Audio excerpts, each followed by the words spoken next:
What's up, everybody? Welcome back to the Second Street Marvel. I'm your host, Trinity. Thank you all so much for being here today. I do greatly appreciate you guys being here every single time that you guys are here to listen to me flap my gums.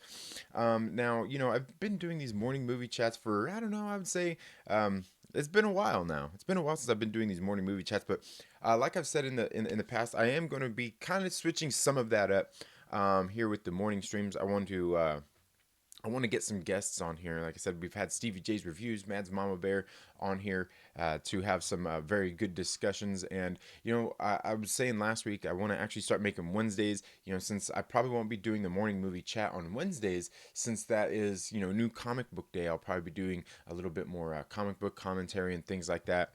And yesterday, I actually started a discussion about the House of X and Powers of X series that had just come out. And you know what?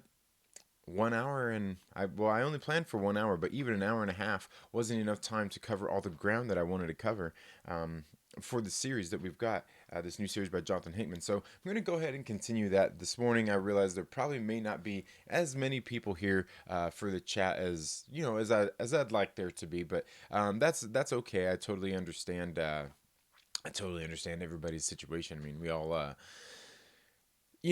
all very busy, but thank you all so much for being here today. I do greatly appreciate it. Now, please make sure that you smash that like button, leave some comments down in the comments below, and let's go ahead and get into this. In the morning movie chat, we'll probably continue tomorrow because tonight I'm actually going to go see the new Rob Zombie flick, Three from Hell. Now, the thing I didn't realize about this movie before I bought my ticket and everything, but I knew they were doing a limited release at the theaters for it, and um, and the thing is apparently they did it. I knew they had done it sometime before. Was they did a 3-day premiere for it, a Fathom Events thing last month, in the month of September, where they ran it for 3 days at the movie theater, and now they are doing it again today. And I'm not sure how that is nationwide or anything. I'm not really sure for sure why they're not doing a wide release of this movie, like at the theaters. Seems kind of odd to me, but again, I don't know. Like I was saying the other day, I do realize, if you don't remember, back in, man, I want to say it was probably like the late '90s, obviously like '99, when they first started advertising House of a Thousand Corpses. Like they were trying to get that movie made for a really long time before it actually came out at the movie theater, and I'm not sure if this has anything to do with that, just different things going on out there in the world, or if there's a specific reason behind that. I honestly don't really know for sure, but I can't wait to get out and see this movie. And little did I know that this movie is actually being released on DVD tomorrow. As far as I know, it's going to be coming out tomorrow. Some of you, if you did a pre-order on it, may already have that movie at your house. It may have already come in the mail, because that's how they do a lot of like the pre-orders and stuff like that. So again, I honestly don't know, but let me know down in the comments below. Have you seen it? Have you seen Three from Hell? Is it something? Is it something that interests you? And if you have seen it, I mean, did you order it? Did you pre-order it and you've got it sitting at your house already and you're sitting there watching it? If so, I gotta say I'm kind of jealous. Um, like I said, I didn't know that this movie was already released. I'm gonna go see it tonight. I was telling my wife, I'm like, man, they're releasing that movie on Tuesday, and here I am paying the amount, a few dollars less than it's going to cost me to buy this movie on DVD or Blu-ray to go see it. And she goes, well, yeah, but you'll see it at the theater, and that's kind of it's like a different experience. And, I kind of feel like, she's absolutely right. It is. You know, um, I love going to the movies, and I, want to see this thing. I want to see this thing on the big screen regardless. But I was still sitting there kind of thinking like, man, I should have had my ear a little more to the ground on this one. But either way, it's all good. I can't wait to get out and see this movie tonight. Guaranteed to be a good time. So that will definitely be one of tomorrow morning's talking points on the morning movie chat, which we will do then. Tommy, thank you so much for being here. Always a supportive watcher, and anybody else here watching, thank you all so much for being here as well. I do greatly appreciate you guys being here. And like I said, make sure that you smash that like button, guys. Like there's a guy over here from YouTube telling me I better tell you guys that, and to make sure that you're subscribed and hit that little bell so you get notifications anytime I've uploaded new content. I told you I'd tell him, man. Just calm down.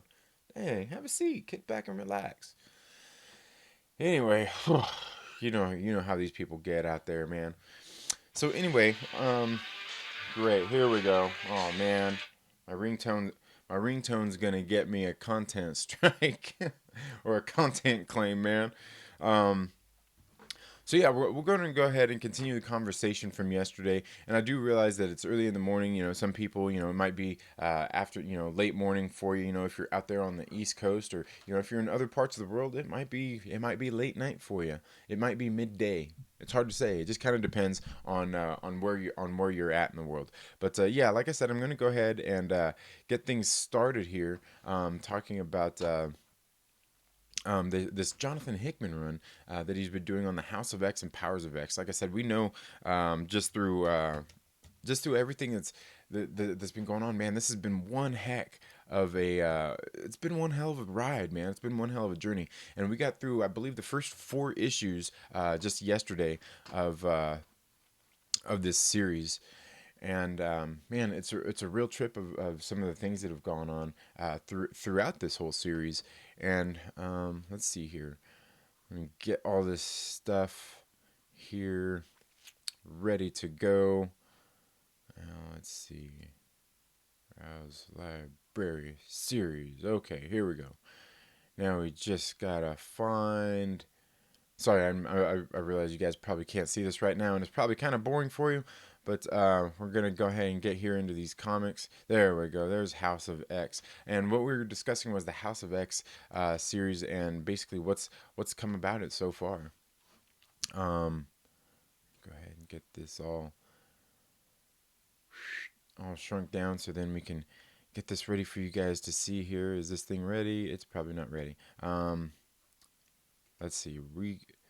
Get this thing all set up. I knew I should have been here ready just a little bit sooner this morning, but it's Monday morning. It's been a long weekend, guys.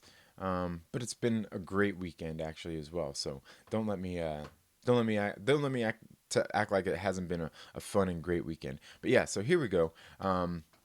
Right here, we're just getting into House of X issue number 5, and in the first four issues, we kind of seen a lot of the buildup that was happening in this series, as it's kind of revealed about Moira's past, and kind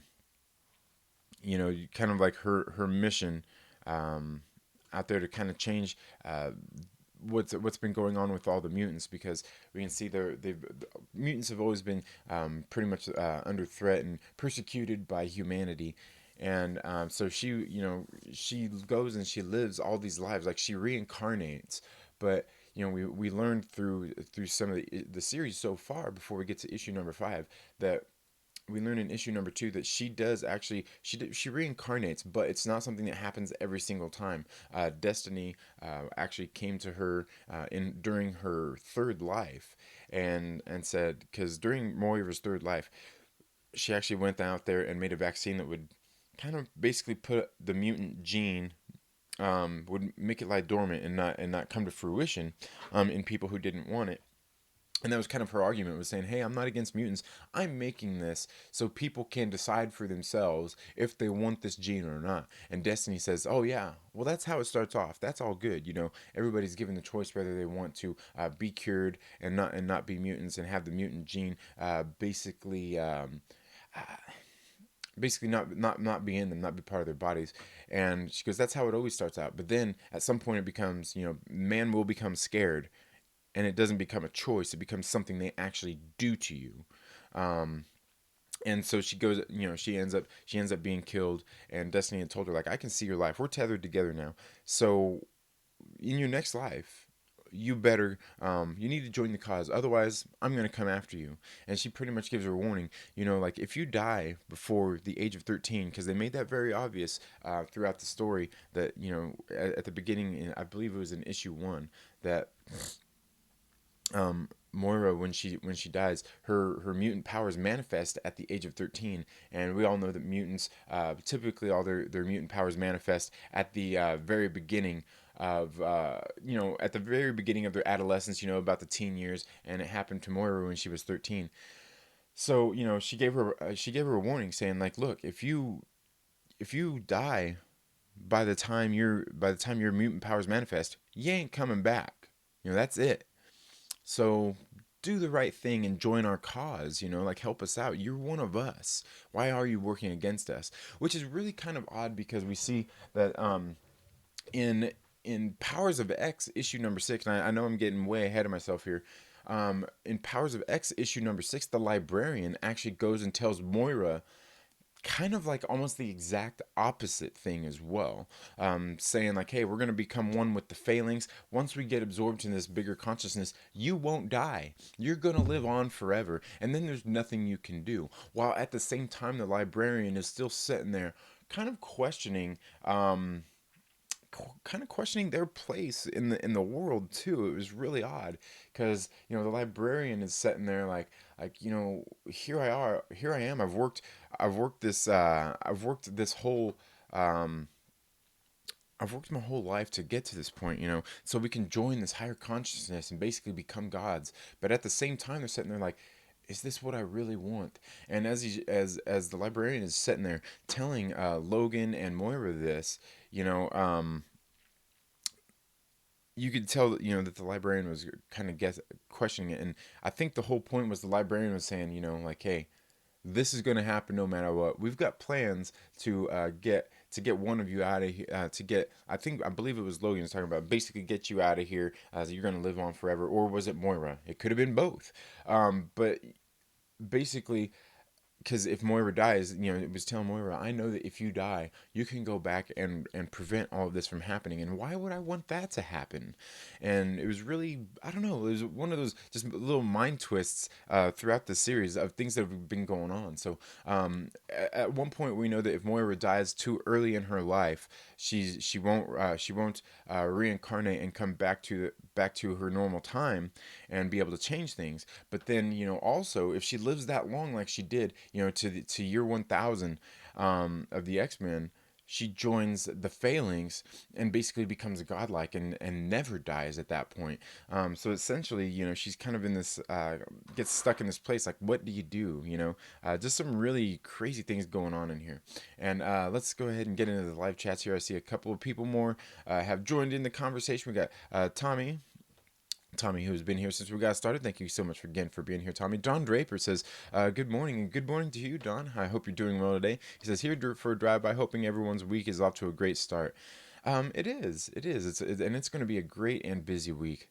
Don says, I also thought this series ended up where it start with House of X issue number 1. It really kind of did. It really kind of did. Like, it ended kind of where it began, and that's kind of the weird thing about this whole series as a whole, because we're talking about it's kind of like Groundhog Day, but a little bit different. There's obviously a lot more at stake here.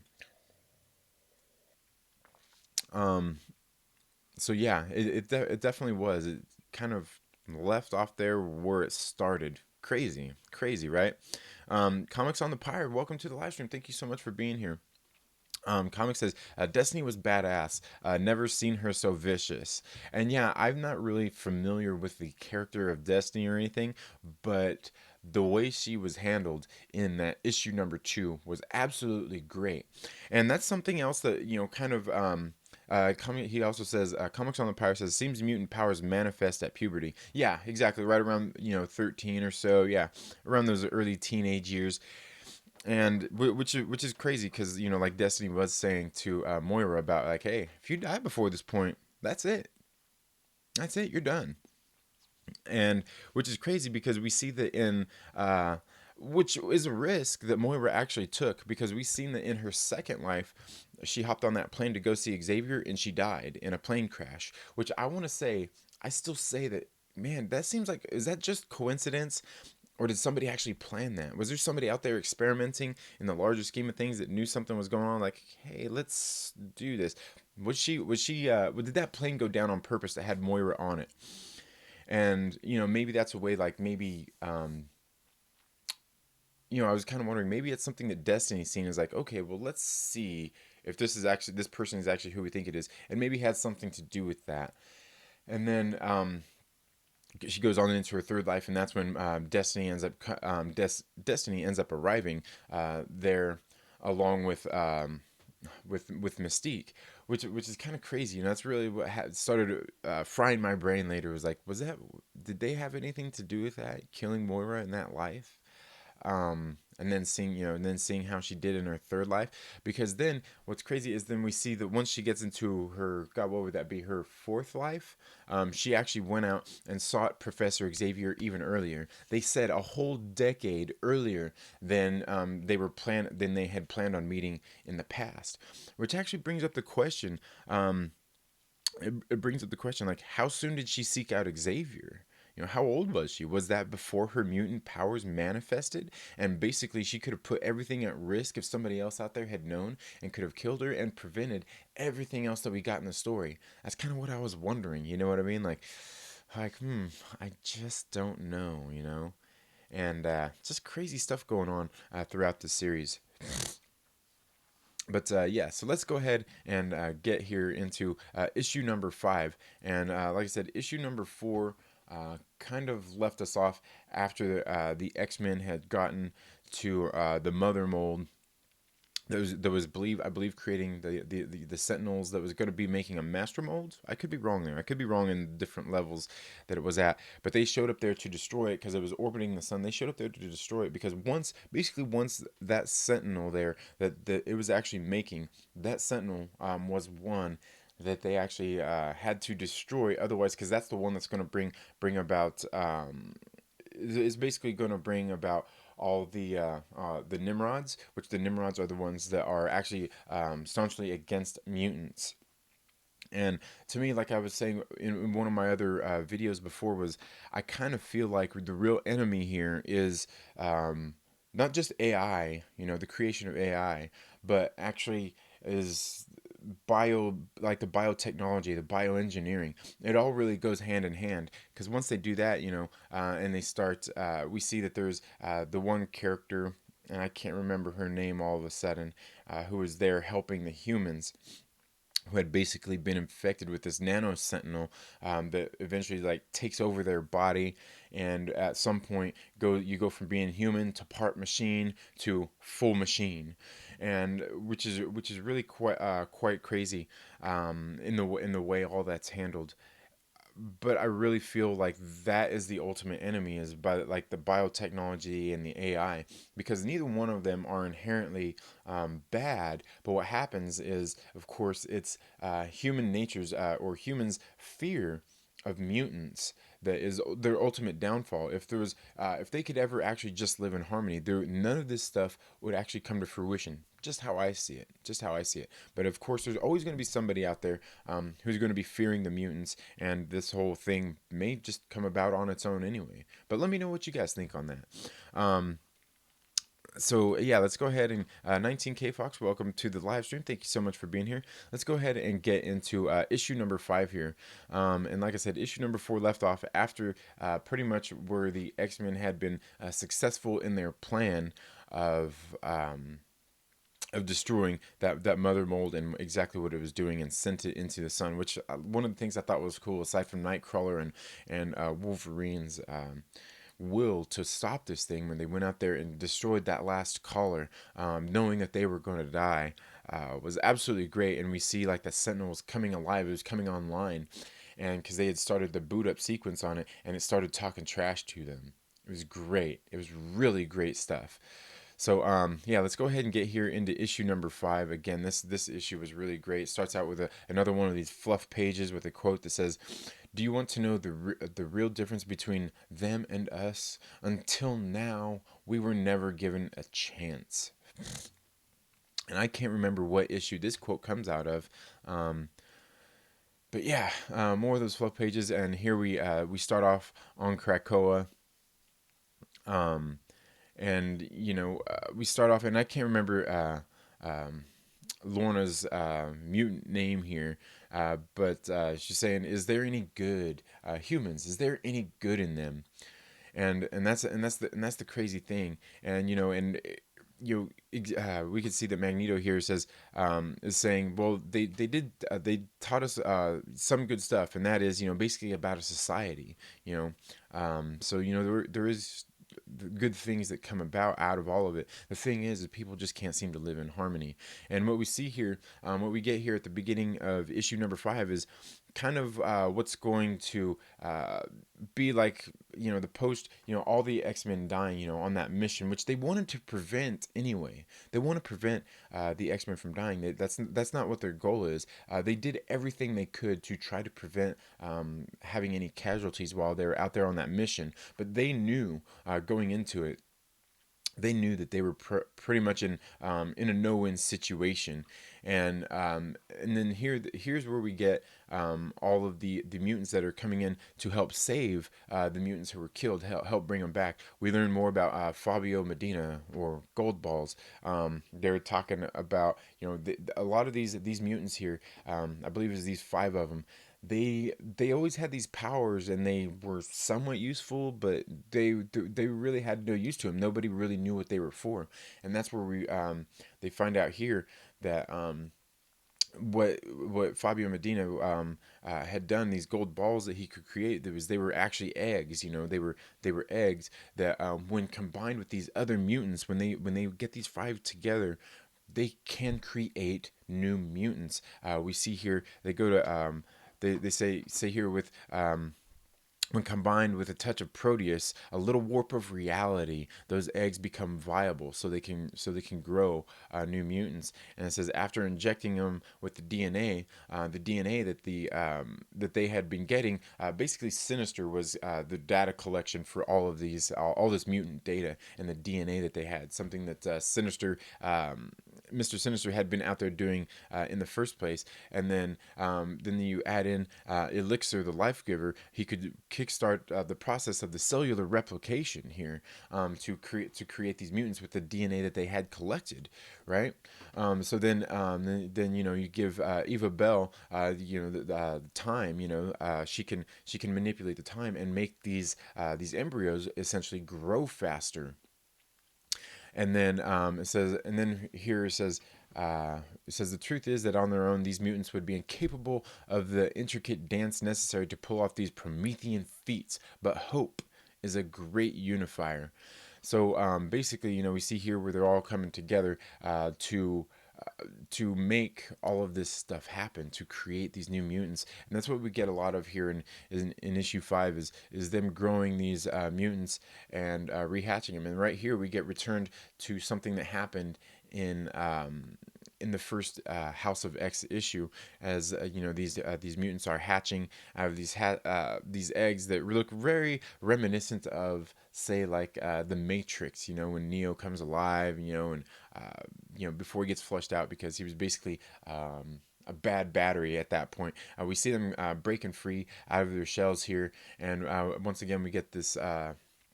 This second page here that was exactly, again, something that we've seen in House of X issue number 1, where they are basically rebirthed, and Professor Xavier is saying, yes, come to me, my X-Men.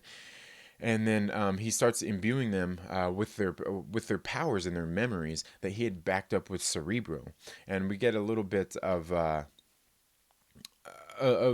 story that, about how Cerebro, they had kind of misunderstood what Cerebro was at one point, where it was just something for, in the past it had just been used to locate mutants and to communicate with mutants, or even humans. And Magneto is here saying, well, yeah, that's just kind of something that we didn't really see all its use at the time. But now that we are where we're at, and the things that we know that we were just, it was basically a tool that we were using. It was basically an advanced tool that we were using for primitive means, essentially. And we can see that Xavier goes ahead and puts their memories back into these mutants. And then that's where we get we eventually move on, and that was just the introduction to the book. We eventually move on here to Krakoa, where Storm is actually reintroducing these X-Men back to everybody out there, back to all of the other mutants. And some of them were asking, like, hey, how do we know that these mutants are who they claim to be? How do we know these people are? How do we know that this is Logan? How do we know that this is Miss? Am I writing that? Yeah. That this is Jean Grey, and there's all these different mutants, how do we know that these are actually them? And that's where they're kind of going through this process. And we see here, and I know one of the channels I follow, Chillmonger, was actually talking about this particular scene right here, where we see all of them standing there in their naked bodies and all their, just all their beautiful mutant nakedness, and how he kind of felt it was a little unnecessary. And while I do get that. The one thing I got to say is, like, when it comes to the naked body, I get some people don't want to see it. Maybe it's off-putting for some, but I mean, the thing is we're humans. We have beautiful bodies. You know what I mean? And sure, I mean, there's just so much we could talk about. Like how we treat our bodies, how we treat ourselves, how we look at others. You know what I mean? But something I've always done. Like I'm an artist myself. I like to draw, and pretty much one of the things that always drove like a lot of my art was the art styles of like. Boris Viejo and his wife Julie Bell. Absolutely great artists, and something that always made me want to draw when I was a kid. But that ultimately what it boiled down to was the human body, and just how beautiful it is. You know what I mean? So for me, while like I said, Chillmonger didn't really, not necessarily not like, but didn't really kind of appreciate some of this, and didn't really feel that we need it. I like it because it just shows like the purity of what we're dealing with here. Because I believe that the human body is something beautiful. I mean, it's really the ultimate machine. You know what I mean? And I'm not a believer or anything, but many people out there would say is the like most beautiful thing created by God. But I would just say, for me, I just say it's a very beautiful thing. Our brains are the ultimate computer. Our bodies are the ultimate. How would you say? Maybe. Means of delivery for everything that we do, everything that we learn. You know what I mean? Is, I don't know. It's just a beautiful thing, if you ask me. And so I said that I don't really have a problem with what's going on here, because and then he was talking about, like, you go and you see they're sitting there naked in front of all these mutants, that there's mutant children and everything like that. And I've got to say that, really, I mean, that all comes from us as adults. Children don't see naked bodies the same way we do. My kids, they used to do baths together and all these kinds of things. They've seen me naked, they've seen their mother naked, all of these different things. And like I said, there's nothing wrong with that. There's nothing wrong with the human body. I think that we as humans, as we grow up and become jaded and become adults and things like that, because there are sickos and weirdos out there.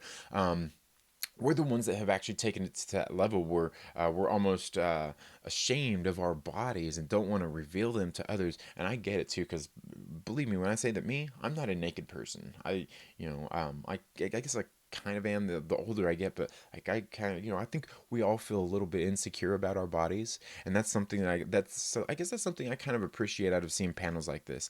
And then we go on here, and that's where we get kind of the reintroduction in Krakoa of all of these mutants, as she is presenting them to the world and saying, these are my brothers and sisters. They were killed on this mission, but we're proving to you that as we bring them back, these are the brothers and sisters that we've known throughout our whole lives.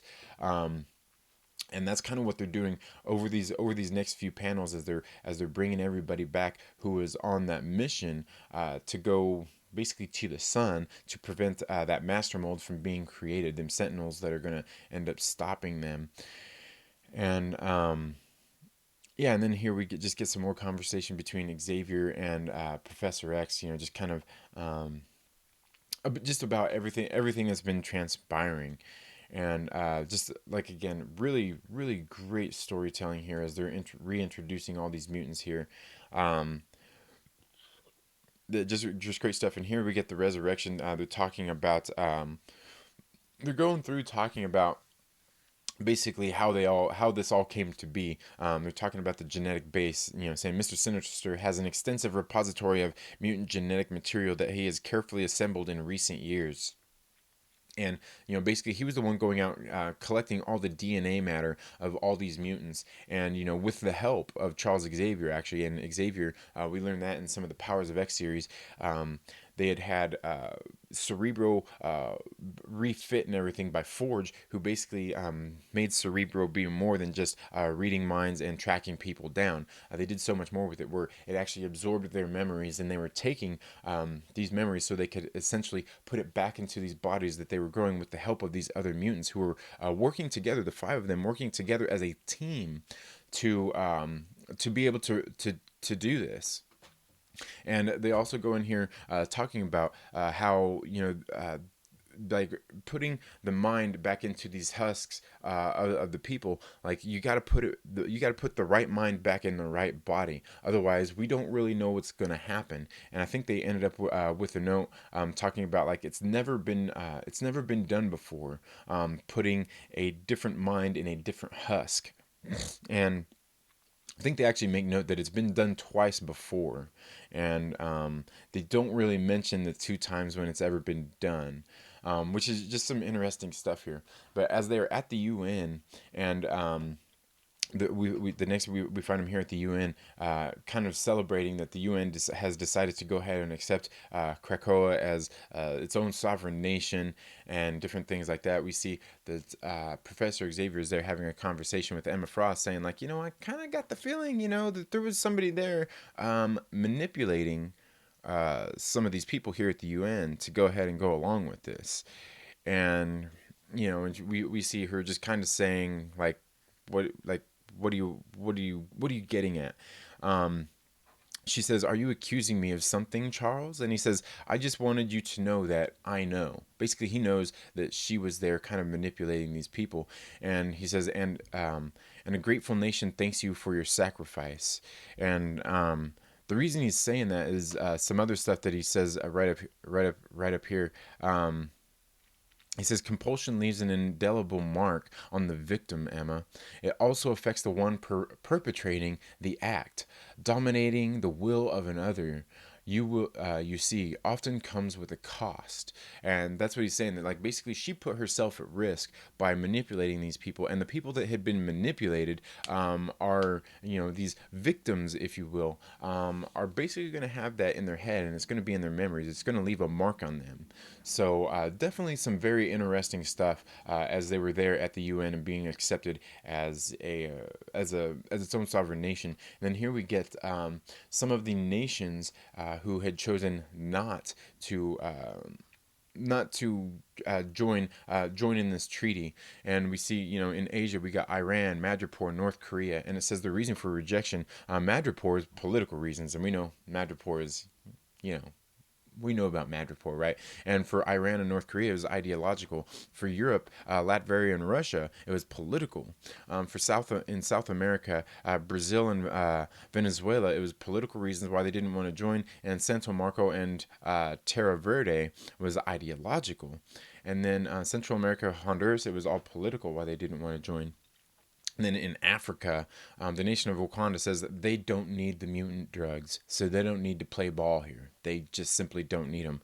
And then we got Azania, Canaan, or is it Canaan? I'm pretty sure, and Kenya. They're all under the Wakanda Economic Protectorate. So basically, Wakanda is going to be taking care of the African nations, and that's be that what it is. That's perfectly fine, and that's nothing that should really come as a surprise. But yeah, so let's go ahead and see what's going on in the chat. Tommy says, been having issues again this morning already with like button resetting. Don't know why YouTube won't fix it. And I got to tell you, I did notice this morning they sent down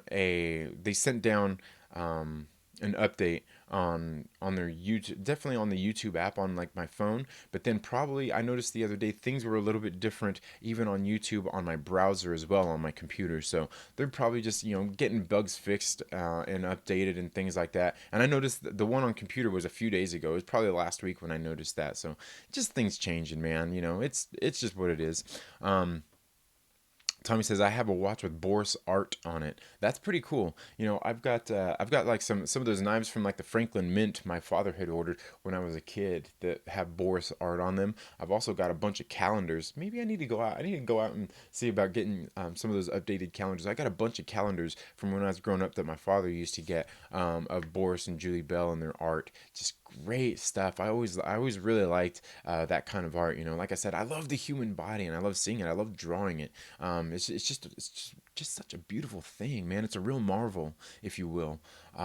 Just our human body is so beautiful, and it's a shame that a lot of people don't embrace that. You know what I mean? But of course, like I said, we live in a society with a bunch of weirdos and a bunch of sickos. So hey, man, we got to do what we got to do to keep ourselves safe from some of these people out there. It's pretty sad, actually. Rosetta Allen, thank you so much for being here. Welcome to the live stream. Just here talking about some Powers of X. This series has been just so great, being written by Jonathan Hickman. Um, um, Tommy says, finally got some good sleep. Rosetta says, not me. My cats are laying on me trying to keep me from getting up. Oh, yeah, you know how them cats are, dang it. Them dang kitty cats. My cat's the same way, man. He gets, yeah. Oh, wrong one. He gets to be the same way. I don't know. Cats are cats, man. We gotta love them. We gotta love them. But yeah, moving on, we can see like the mutant diplomacy map there. They got that all. And then we flash here to 2 days later in Krakoa. And, we see the mutants here talking. God, I can't remember. What are they talking about here? I think this is where they're probably bringing more mutants to life, or actually this is where they're bringing all the mutants into Krakoa. And they're talking about like, hey, are we sure we want to do this? Do we want to invite all these good mutants, these bad mutants, and all these things here? Like, do we want to do this? And that's where we got him saying yes. I mean, Wolverine says, he says, are you sure about this? It's not too late to change your mind. And Xavier says, an opportunity to change is exactly what I'm offering, Wolverine. And he tells him, Chuck, I got to tell you, when you talk like that, I kind of want to beat you to death. Some people are beyond saving, and that's absolutely true. That's absolutely. Some people are beyond changing. I don't disagree with him there. But then Magneto comes through and says, and he's definitely this is profound statements coming from these guys, really, because Magneto, Eric turns around and says, if that were true, would you be here? Would I? And which really begs the question, like, are all people worth redeeming? Are they all worth saving? And this is where they're kind of letting all the mutants in here, and it says where Krakoa is allowing these mutants in, saying there's 20 in the first wave. There are too many to count following that. And we see, and I can't remember. Oh man, why can't I remember his name all of a sudden? It's basically the one who communicates with Krakoa. I want to say it's Douglas.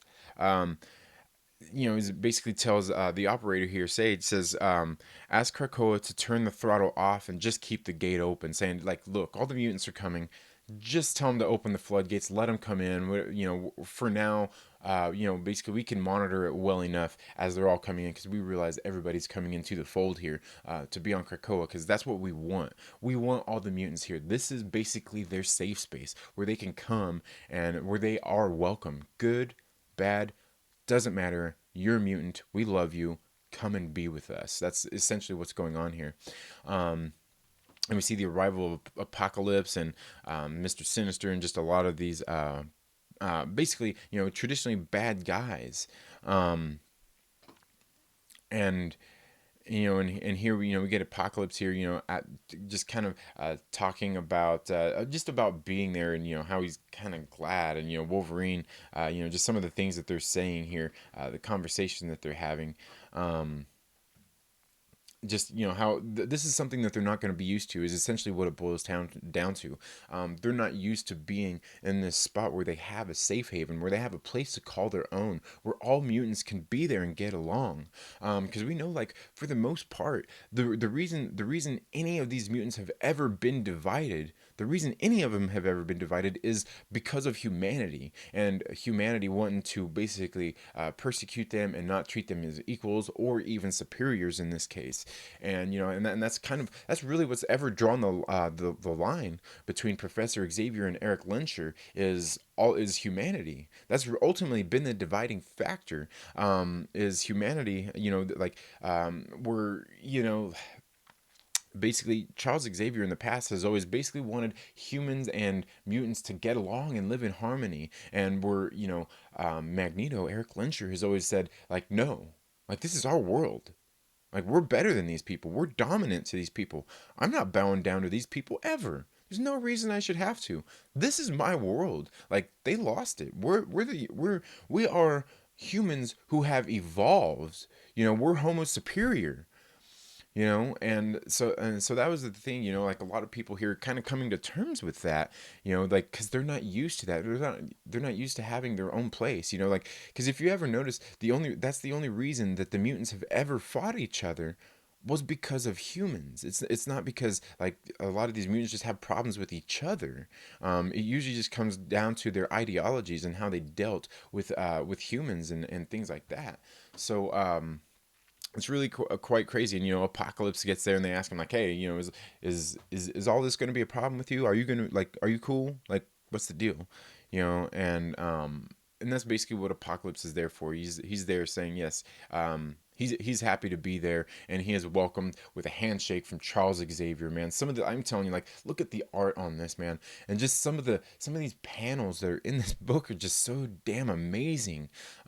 Because there's just a lot to be said in them. Things that we would think that we're never gonna see happen. We see happening throughout this series. All mutant kind finally coming together. And here it ends with a quote from Magneto saying, "If you are us, then be with us. Come home." Just great stuff, and that's something once again that ends up capping off issue 5. Just a lot of great storytelling here. We got more fluff pages. Stan's soapbox. Yeah, I don't know. Just really great stuff there. Coming out of this series. I'm gonna go ahead and get back here in the chats and see what we got going on here. Tommy says Franklin Mint Knives. Yep. Marvel, same series as Watch. I have Mistress of Flame. Nice. Coffee Breath. Thank you so much for being here. I probably got coffee breath myself as well. Sitting here sipping on my morning coffee. Lonely Banter says, I am here. Thank you so much for being here, LB. I can't wait to see what you got in store for us this week, LB. I'm sure you got some videos planned that you want to get out there and going. I can't wait to see it, man. If you guys haven't checked out Lonely Banter, you guys need to go check out his channel. He does some great videos just talking about different things. He was recently did an interview by Mad Squirrel. You can find that on Mad Squirrel's channel, where they kind of got down and got into the nitty gritty of just our society, Twitter, and even YouTube, and just some of the different things out there. There's a really great interview that Mad Squirrel has been doing. You guys should go. I don't have her link, or let alone a link to that video. If anybody wants to put Mad Squirrel's link in there, Lonely Banter's link in there, Tommy, you can even drop your link in there as well, man. To go check out these channels and check out what they're doing. Just really good stuff. And Rosetta Allen, go check out Rosetta's channel as well. She does a lot of live streams with people. Just doing, I don't know, just having some fun. But certainly Lonely Banter's been doing some great videos, and like I said, he was recently interviewed by Mad Squirrel, and they got kind of down into the nitty gritty, because they're just, it was a great conversation. Some stuff that I think some people need to hear out there. You know what I mean? And maybe sometimes people are doing things that they don't necessarily realize, and they watching interviews like that really, I don't know, really are really awesome. Hearing people just kind of be real point and just matter of fact. That's just how it is. So yeah, let's go ahead and get ready to get here into issue number 6 of the House of X. I got that pulled up here. This is the cover. Absolutely beautiful cover here of issue number 6, and this was the final issue of the House of X series. And then maybe later this week we'll go ahead and get into the Powers of X series and touch on that a little bit. But this was the final series issue of House of X, issue number 6 of 6, written by Jonathan Hickman, with art by Pepe Larraz, and I believe the colors were done by who's the Gracia in here? I can't remember. I want to say it was Martine, but I know I'm thinking Martine Morazzo because I was just reading Ice Cream Man this morning. And it starts off again with more of these fluff pages and a quote that says, "Is what we have perfect? No. What is? but it's a start and a good one. Professor X quote there. And then we get here into 1 month ago on Krakoa, which, a lot of this Power House of X hasn't been jumping back and forth so much, but it does a little bit, kind of giving us a little bit of backstory and some of the stuff that has happened. We see they're here on Krakoa 1 month ago at Moira's No Space and Professor X's secret cradle. And we get here into this cradle area, and we have the mutants kind of having a little talk together before Xavier goes out and has this conversation. He addresses humankind with their proposal about Krakoa becoming its own sovereign nation, and the conversation here is really great. I really like what they did here because we don't often see Professor Xavier kind of being cold and real matter of fact like, but here he's having a conversation with the humans that is really good, and he's really cold in his delivery and really matter of fact. And he says, "Humans of the planet Earth, I am the mutant Charles Xavier, and I bring you a message of hope. In the coming days, you will learn of several far-reaching pharmaceutical breakthroughs that have been discovered by mutant scientists. These drugs extend human life, heal diseases of the mind, and will prevent or cure most common maladies, such as influenza, Alzheimer's, ALS, and many cancers. Gone like that overnight. These drugs will make the life of this planet better, remarkably so. All this we have made for you. In the past, they would have been given a gift. They would, basically saying they would have been given a gift. He says, something freely given by me to you, because I believed it would create harmony between our two peoples. That was my dream, harmony. But you have taught me a harsh lesson.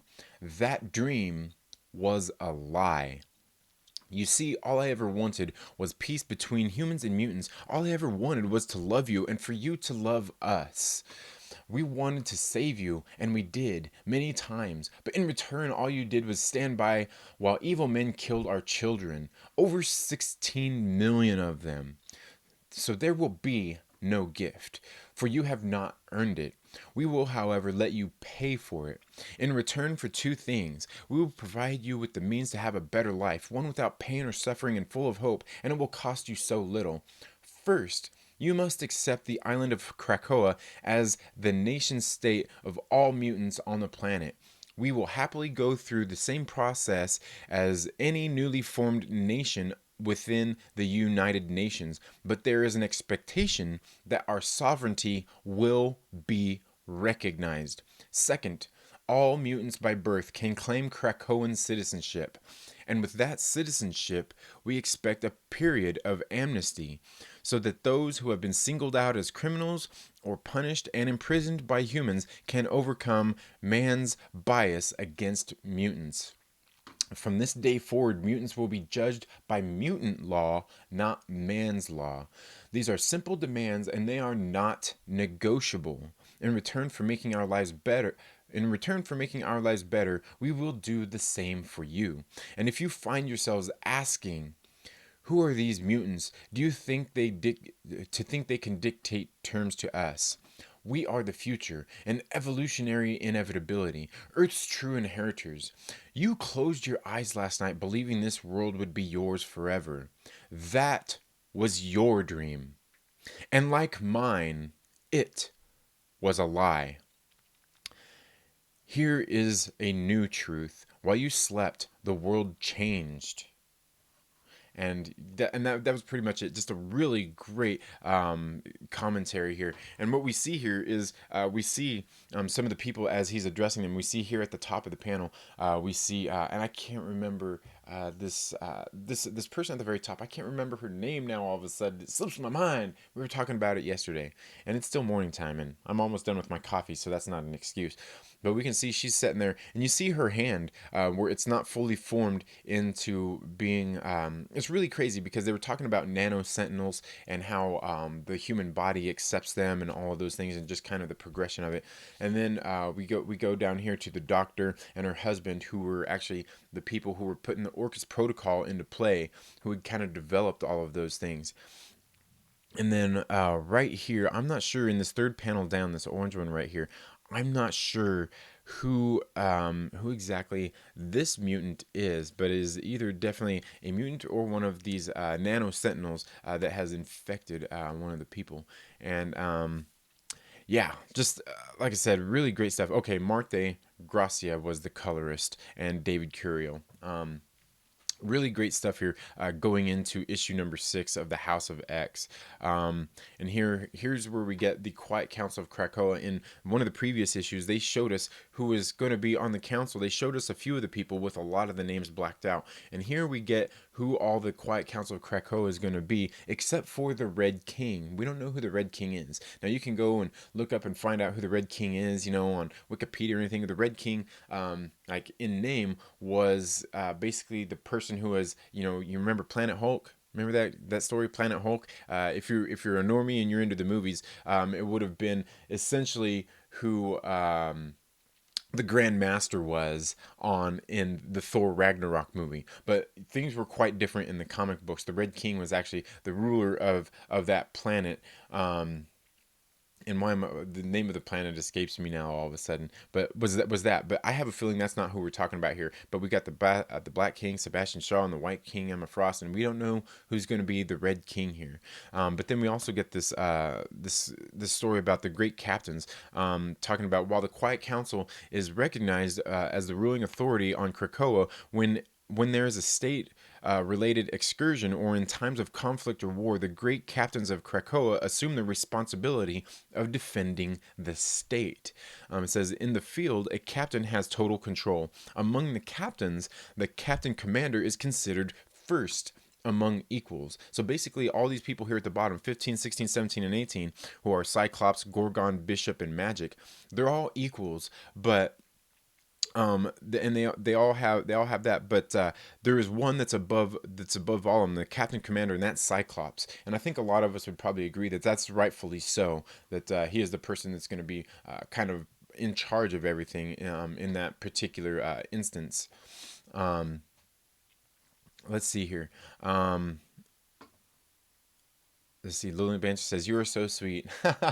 I do my best, man. I do my best. Tommy says, "Okay, having a hard time figuring out how to share links and channels." Yeah, it gets kind of crazy. So, like, if I'm doing it on my phone, it gets, yeah, it's a process.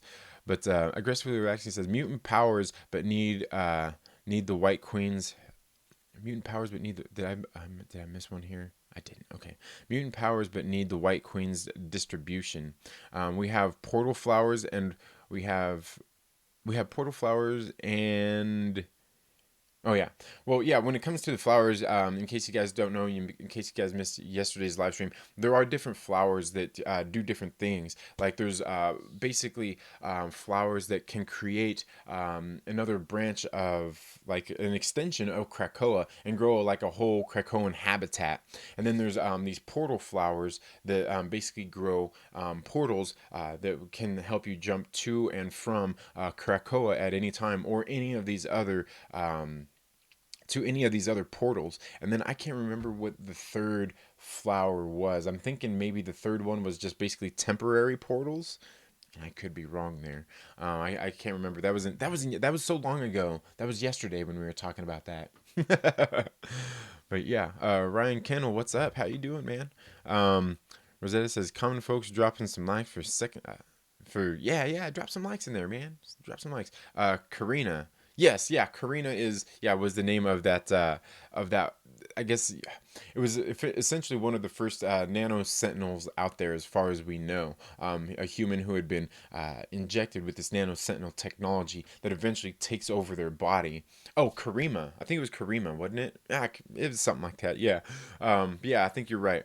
Yeah, and we see some of those people on there during that time. Rosetta Allen says, YouTube being YouTube, the Suckfest won't stick my like at all. It comes off 15 seconds after I do it. Yeah, I was gonna say, like I said, I know they've been doing a lot of updates and everything lately. It's crazy. I won't be mad at you if the like doesn't show up. It's all good, man. I appreciate you guys being here anyway. Um, Ryan Kendall says, editing a video. All right, man. Can't wait to check that out, dude. Yeah, the like button's been doing the same for everybody, man. It's being YouTube. It's YouTube being YouTube, you know. That's I guess that's all we can really chalk that up to. Um, then moving back on here through issue 6, we can see like who was on the council there on that previous page, and then we kind of see the seats and how it's all laid out. And this is going to be in the actual council room on Krakoa, basically where they all sit on this round table. So yeah, just kind of a little diagram there, interesting stuff here. And then here in issue 6, I really like issue 6. Like I said, a lot of people really loved issue 4 because of all the action and everything that was coming out of it. Coffee Breath says autocorrect Karima. Yeah, okay. I thought it was Karima. You were on the. I understood what you mean, man. It's all good. But yeah, so then here's what I like about issue number 6 is exactly what we're getting into right here. Was we see basically all this quiet council of Krakoa coming in to basically install their first government, which is part of the reason they went out and got Emma Frost. Because they wanted they wanted her to bring her in to help establish that government and bring some of the people together. They knew they needed her for it, and probably for some of the reasons that we learned in the previous issue, where she was helping manipulate people. It's really hard to say. I'm sure everybody has their place and their reasons why they are here, but here we see them all coming together for their first time to talk about the first laws that they're getting ready to enact here on their new sovereign state, the new state of Krakoa. And we see they're all coming around together, and they are doing basically their first order of business as a new nation, kind of installing the government and everything there. And we see here, Nightcrawler says, so it appears our first bit of business is the oldest kind on this planet, judgment. And we see that they bring in Victor Creed, who is Sabretooth, basically to be judged, because they brought him in because he was actually being held by the humans, because he went out there and killed a bunch of humans while they were trying to get this information that they needed from a damage control facility. And so we see that they bring him before the council to be judged for basically his crimes against humanity here, essentially. And that's what they're all talking about here. Is as they're there establishing their laws, we can see all of the mutants here just kind of getting along, talking about different things, and we see here, Mr. Sinister kind of getting into it. I can't even remember this character's name right here in the middle panel there. Man, I guess I could always go back here and find out who that is sitting next to him. Let's see, where is it? Oh, did I skip over it? I skipped over it. Who it is who's there on this quiet council of Krakoa? Oh, come on now, why are you loading on me here? But they're all coming together to install these new laws and everything for the nation of Krakoa, and we're getting some really good, just kind of funny banter and everything back and forth between all the people who sit on the council. Oh, come on. Are you going to open up for me, Paige? No, you're not going to. You're going to get... There we go. God, who is it we got here? Exodus was sitting there by Mr. Sinister, and we see they're kind of having some banter. The one of them says, "Don't talk to me again, otherwise, we're gonna get into it here. I don't want to hear it." Because Mr. Sinister is sitting there being, I don't know, I guess being Mr. Sinister. He's kind of being a smart aleck, being a smart ass. It was really good stuff. Yeah, Exodus. Yeah, see, Coffee Breath got it. And they're all just they just have their funny ways of getting along, and that's something that, when you come together for those kinds of things, when it comes to like the governmental business, it's not about being friends. It's not about getting along. It's about doing what's best for everybody, and that's what we see them all coming together here for, to create these laws. And they're all trying to decide what's going on. And as they're all sitting there, putting some of these laws into place, we see that Victor Creed he's upset, and he's saying like, "What are you guys doing? What am I doing here?" And we see Emma Frost tells him to be quiet, and she uses her powers to silence him. And we see that Victor Creed's a strong dude, and we see that he's sitting there fighting it, and then it even actually takes Jean Grey using her powers too to bring him. We see him here becoming a sloppy mess, a drooling mess, where he's like, and it's very quite funny as he's there being judged, and they're talking about exactly what he had done. And so they're there putting these laws in place. And Mystique even comes in, is kind of being I guess you could say being a little facetious, asking, well, hey, what does Kurt think about all these things? What's Nightcrawler think about all this stuff? And and he gives this his little quote from the Bible. It says, "And God said unto them, Be fruitful and multiply, and replenish the earth and subdue it." It's obvious, isn't it, Raven? We need to make more mutants. So at the here at the council, they go ahead and they set these three laws, the first of three laws of Krakoa, and those being, make more mutants, murder no man, and respect the sacred land of Krakoa, because they were talking about property rights. And and that's when they were saying, like, Krakoa, there's like, if you want property that's yours, you're gonna have to go out there into the world to claim that and get that to be yours, because Krakoa is basically its own being. You can't claim this land. You have no claim to it. Krakoa can reject you and not accept you there. That's completely possible. Krakoa can decide to exile you, but basically Krakoa being its own sentient being, you have no right to call it your own. You can't own this land. So that's one of the things. They got to respect the sacred land of Krakoa and all that is Krakoa. And then the other thing they come up with was murder no man. Basically, because they were talking about like mutant on mutant crime not being good or acceptable. But they're like, well, that's all fine and dandy, but mutants can be resurrected. We can bring mutants back at this point because we have the team of people who can resurrect them.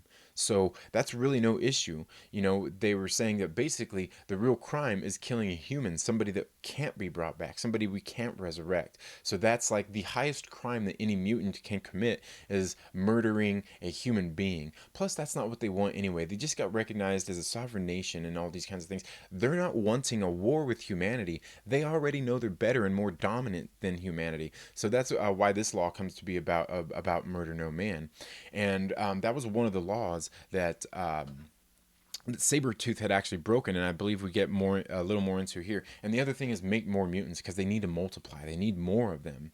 Um, uh, but right here is where they tell him, because Victor Creed's saying, like, hey man, like, I did what I had to do so we could get this mission. The mission wouldn't have been successful without me killing these people. There are people in the way, and hey, let's not act like it's that big a deal. They've killed plenty of us. And right here, Magneto tells him, he says, I gave you strict instructions when I sent you on your mission, and you did not listen. You made your bed, Creed. Let your sleeping in it serve a higher purpose. And everybody here on the council pretty much agrees. And Victor Creed, being Victor Creed, says, you think I'm just going to take this? I'm making a list, and you're now on it, along with your kids and their kids. I will make your line extinct. So even here amongst the council, knowing he's being judged, he don't care. He absolutely does not care, and pretty much threatens them all. And this is like just like some sad stuff here. He's yelling at him, are you listening to me? And Krakoa goes ahead and drags him down into this void. And Professor X, Xavier's telling him, says, you've been found guilty, and so you will be sentenced. And they're not going to put him to death, because if they put him to death, that will enact resurrection protocols, is basically what's happening. So he's just basically being exiled in Krakoa. Basically, he's going to be held in stasis. He won't be able to see anything. He won't be able to do anything. He's just going to be there, stuck in solitude, all alone, until they decide that they need him, they want him, or want to welcome him back into to society. And we know that's not going to go over very well with Victor Creed, because he's going to hold a grudge, and he just said to him right there, he's going to take them all down. All these people who are on this council, he will put an end to their bloodlines. And so that's part of why he's being exiled. And then after that, like I said, these panels were for me, they were really it's really hard to say. They were really tough, man. Because emotionally, I mean, it's like, dang, man, what's going on here? Because they're sentencing one of their own, and that's something that shouldn't be easy for them to do. It's not something that should be fun or acceptable. Now, Victor Creed is certainly a character that you can't really defend him. He's done and done a lot of crimes against humanity and against mutants, you know what I mean? He's a bad dude. But here through these panels, like, I kind of feel bad for him, like hearing this, when he's being drugged down by Krakoa right here, when he's being drugged down, like, when I first read these, man, I'm sitting there, like, full of emotions. It's really emotionally heavy seeing him be drugged down here. Like, I kind of feel bad for him, but at the same time I don't, because he's not a good guy. Is he redeemable? He's like one of these people, like Logan was talking about earlier. Like, some people are beyond saving, and is Victor Creed that? Is Victor Creed beyond saving?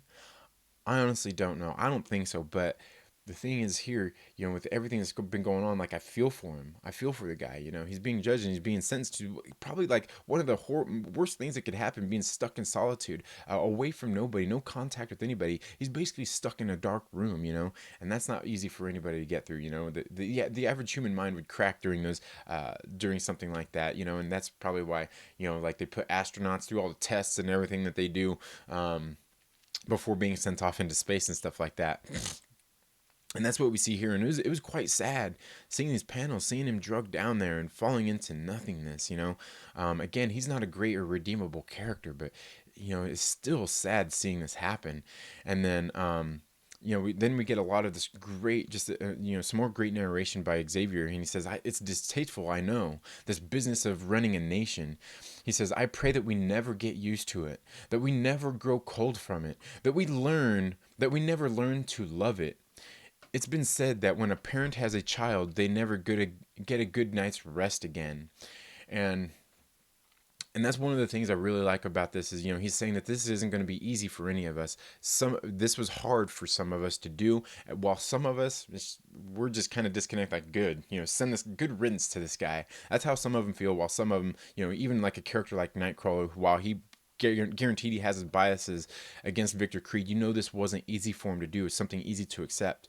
And then they walk out into the nation of Krakoa, where they're having this celebration that a lot of people have said, is reminiscent of Return of the Jedi, where I feel is kind of like that scene in Zion from, Matrix Revolutions. And they go out there, and they're just having a big old party, there, doing their thing, everybody, having a party, getting together. We see, they're having the fireworks, they're having music, they're just getting down, having a good time. All the mutants finally have a place to call home and finally come together, and be on their own. We see, Wolverine here brings a six-pack with him, and he's meeting up with Jean Grey and Scott Summers, and yeah, very funny. He's got this six-pack. He gives them a couple of beers. He cracks off a couple to take with him, and just good stuff here. We see, just seeing through all these last panels of this book, everybody kind of coming together. They're finally at one. They're finally at peace. We see Emma Frost and, Jean Grey here coming together, having a beer together, and you can see they're back to back.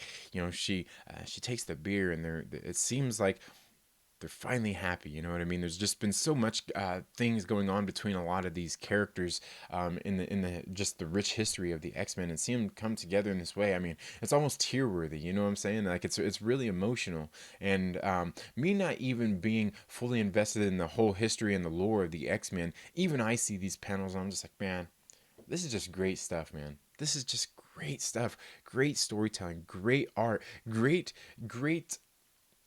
story being told through this art as well. In these panels, we get a lot of these panels that have no, talking, they have no language on them. It's just the panels, just the art. There's this beautiful art telling the story and driving it forward. And here at the end, we see Apocalypse setting down, just kind of taking it all in. And, we see Eric and Charles here together, with Eric saying, "Just look at what we've made." They're just kind of in marvel of it all. All of these things that they have accomplished. And, then it ends here with, the different nations of Krakoa and how they kind of all intersect. We see there's even like actually a place basically like, where the portals exist to go in between these places. And that's it. Just, man, And that's how issue number 6 of this series leaves off, is with everything. It leaves off with everything being back in a good, normal, peaceful state. And it's just really quite great, man. Like I said, that was just the first 6 issues that we talked about yesterday and today, and here I'm already over an hour here, and so basically it's taken about 3 hours to cover just these 6 books in this House of X series. But it was a really great story, really, really well written by Jonathan Hickman, and we know that they're getting ready to spin off into I believe 6 different series after this. We're getting like Excalibur, the Marauders, the New Mutants. I believe we're getting an X Force. We're getting X-Men. And there's another one out there. I know I'm missing Fallen Angels that are all getting ready to spin out of this series going forward. And we know, obviously, we know that there's going to be trouble on the horizon. It's there because that's some of the stuff that we learned in the Powers of X series that we'll talk about later, where they were basically in the Powers of X, we kind of learned through Moira's lives that they've been unsuccessful in not conquering humans, but preventing the merging of human society and Earth and just the galaxy with the Phalanx and becoming ascending to be with the gods. Basically the mutants lose every time, the X-Men lose every time, and that's something we kind of see throughout the series, how they don't want any precogs there to be able to see that future and reveal it to all the mutants, because they feel like it might actually maybe crush their will and their drive to fight for mutant kind and even humanity in itself. Because ultimately what ends up happening here is humankind leads to its own demise, as well as mutants lead to their own demise while they were in the process of trying to prevent it all.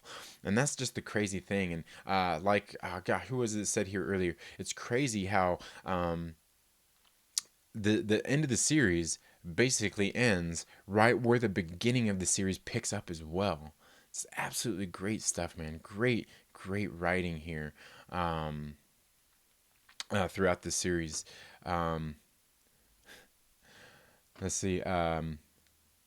Tommy says, be sure to destroy that like button. Yes, make sure you leave some likes. Rosetta Allen says, I admit, Second Street, I love comics, but I have never had enough time to keep up with them like you do. Believe me when I say I don't have time to keep up with them. Like I've got a stack of comics like this thick, man. Probably even thicker, because I got this new box set from yesterday or this weekend at Comic-Con of from Aftershock, that I actually got more books about this thick worth that I need to catch up with, plus the other books that I have to catch up with and finish reading as well. And yeah, it's not easy. I've been trying to keep up with some of my more favorite ones and stay on top of those ones and do reviews on some of those that have been coming out, because man, I'm telling you, these House of X and Powers of X series, they've been really getting me a lot of views and everything, really been helping my subscribership here on the channel, and I do greatly appreciate anybody who has come through and decided to become a subscriber here of the channel and supported me in that way. I do greatly appreciate it. And like I said, I hope to keep some of this going in the future,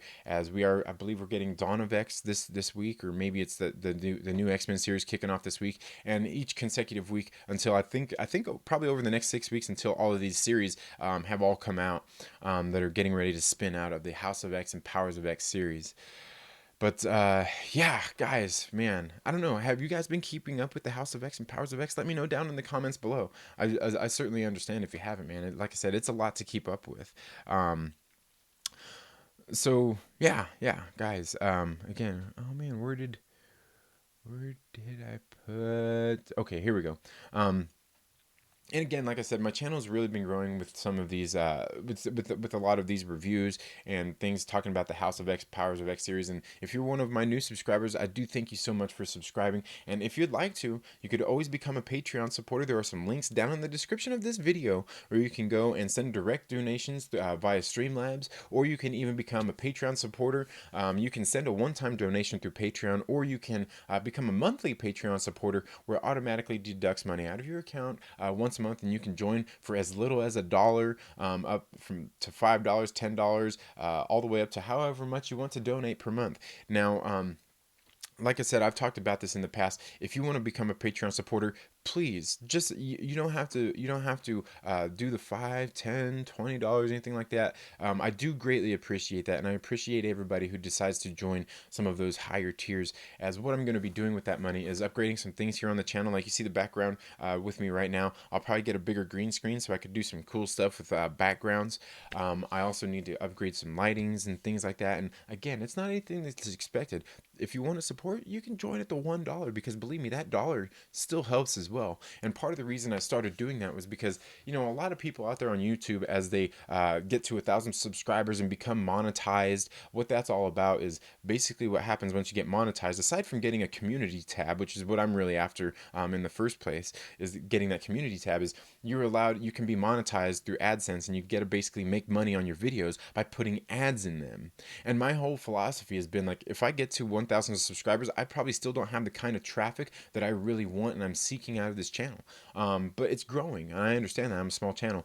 But basically, I feel that if I have subscribers, if I had 300 subscribers, and that's just 30% once I reach 1,000, if I had just 30% of them engaged and wanting to support the channel with just $1, I figure that's $300 a month that I'm getting from my awesome viewers and supporters here, that I don't have to put ads on my videos. Because if there's one thing I definitely hate watching, it's ads, especially on YouTube videos. And I don't want to do that to my viewers. I'd just as soon have awesome supporters here who want to see the content, who want to support the content, and not have to put ads in any of my videos until just, and I'd probably continue doing that until it gets to the point where it'd be stupid of me not to put ads in the videos. You know what I'm saying? Because there comes a point where, like, there's so much traffic where it's like, okay, I'd be stupid not to put ads in them to get money through ads from people who choose not to support the channel, be Patreon supporters, or even who pay for YouTube Premium like I do, because I pay for it because I don't want to watch ads. In any videos. And plus, also being a YouTube Premium member, also when I go to somebody's channel out there who is monetized and has ads in their videos, they get their cut no matter what, even though I'm not seeing those ads.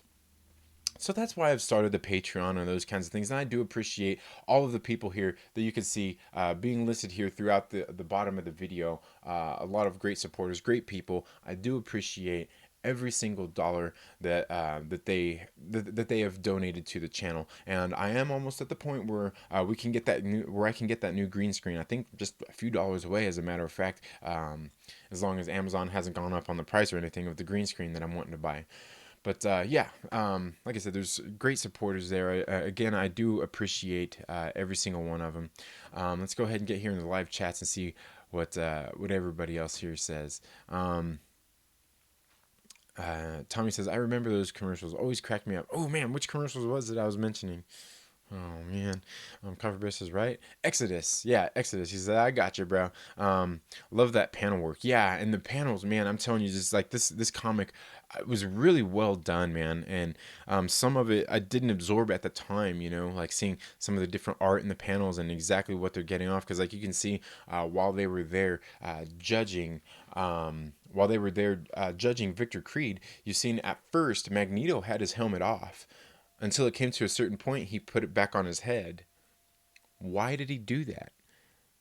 Because I have a feeling that Professor Xavier was probably using Cerebro, or helping using his mind powers, his telekinesis, to affect some of the people on the panel. I could be wrong there. I could be wrong. Maybe it was something else. I honestly don't know.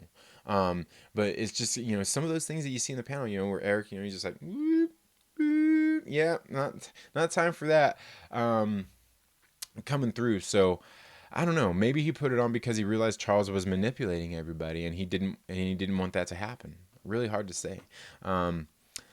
He says, I love that panel work. He did it before the laws were out. Yeah, and see, and that's the thing. That's the thing, though, is I was kind of thinking about that, and Coffee says that's why I think it's a raw deal for him. Yeah, I just don't know. I mean, it was before the laws were out, but they kind of knew. I have a feeling that they kind of knew that was going to be a thing. And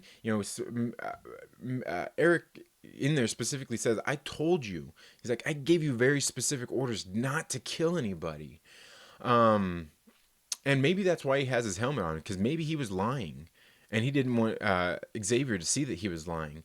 That maybe he didn't actually order Victor Creed to do that. Maybe he told Creed like, "Hey, you do whatever it takes. We need that damn information, and you do whatever it takes to get there." And maybe he didn't want Charles Xavier to see that he was lying in that. He, probably pretty much told him, "It's all good. Go ahead, man. Chains off. Do what you need to do." And maybe knowing that, maybe Eric knew that it was going to come down to that too. And maybe he intentionally got Sabretooth into that place to where he was going to be exiled and held down there in Krakoa in stasis. So I think you're right. I mean, I do think it's kind of a raw deal for him, but at the same time, I understand they do have to set an example, and it's not like they're setting necessarily an example for all other mutants, but they've got to, at the same time, they've got to show that they're going to be steadfast and stand behind the decisions that they have made. So yeah, a coffee breath. I definitely agree that, at the same time, Victor Creed did get kind of a raw deal, and I think that's kind of why when I was reading it at the time, kind of felt emotional about it, because like it kind of weighed on me, kind of heavy, kind of like, man, I feel like this is kind of wrong. I feel like this is kind of wrong, even though he's not a character that like I should be feeling sorry for. I shouldn't be feeling sympathetic for the fact that he's being exiled. Like, dude's a bad guy. He's a bad guy. Is he redeemable? I don't really think so. But he still did get a raw deal in the end about that. And maybe that's why Magneto put on his helmet there, so Charles Xavier couldn't see that. But yeah, I it's definitely a lot of stuff that could easily be talked about and argued and debated about. Is did he really deserve that? Did Magneto tell him to go ahead and do something? Did he actually lead him to that place to where he got exiled, knowing that this was going to be something that happened? Because you got to remember, they knew all that stuff was going to happen. You know what I mean? They knew it. They knew it was going to happen because we learned in Powers of X, the issue number 6, that Logan, when he killed Moira in her 10th life, right before she was resurrected again, right before they were going to be absorbed by the Phalanx, they lived through all that already. They lived through all of this stuff already. You know what I mean? So they've seen everything happen already. They pretty much know, but they know in the end they still lose that battle against being absorbed by the Phalanx. That's the thing. That's the thing about that. It's because they knew. You know what I mean? They knew everything that was going to happen. They knew everything that was going to go down.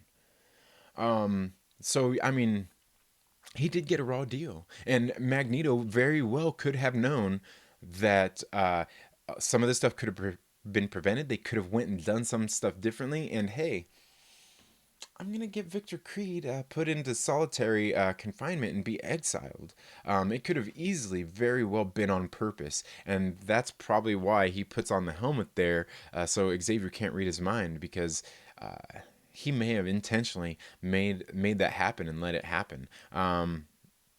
Yeah, that's, I mean, very, very solid points when it comes to that stuff.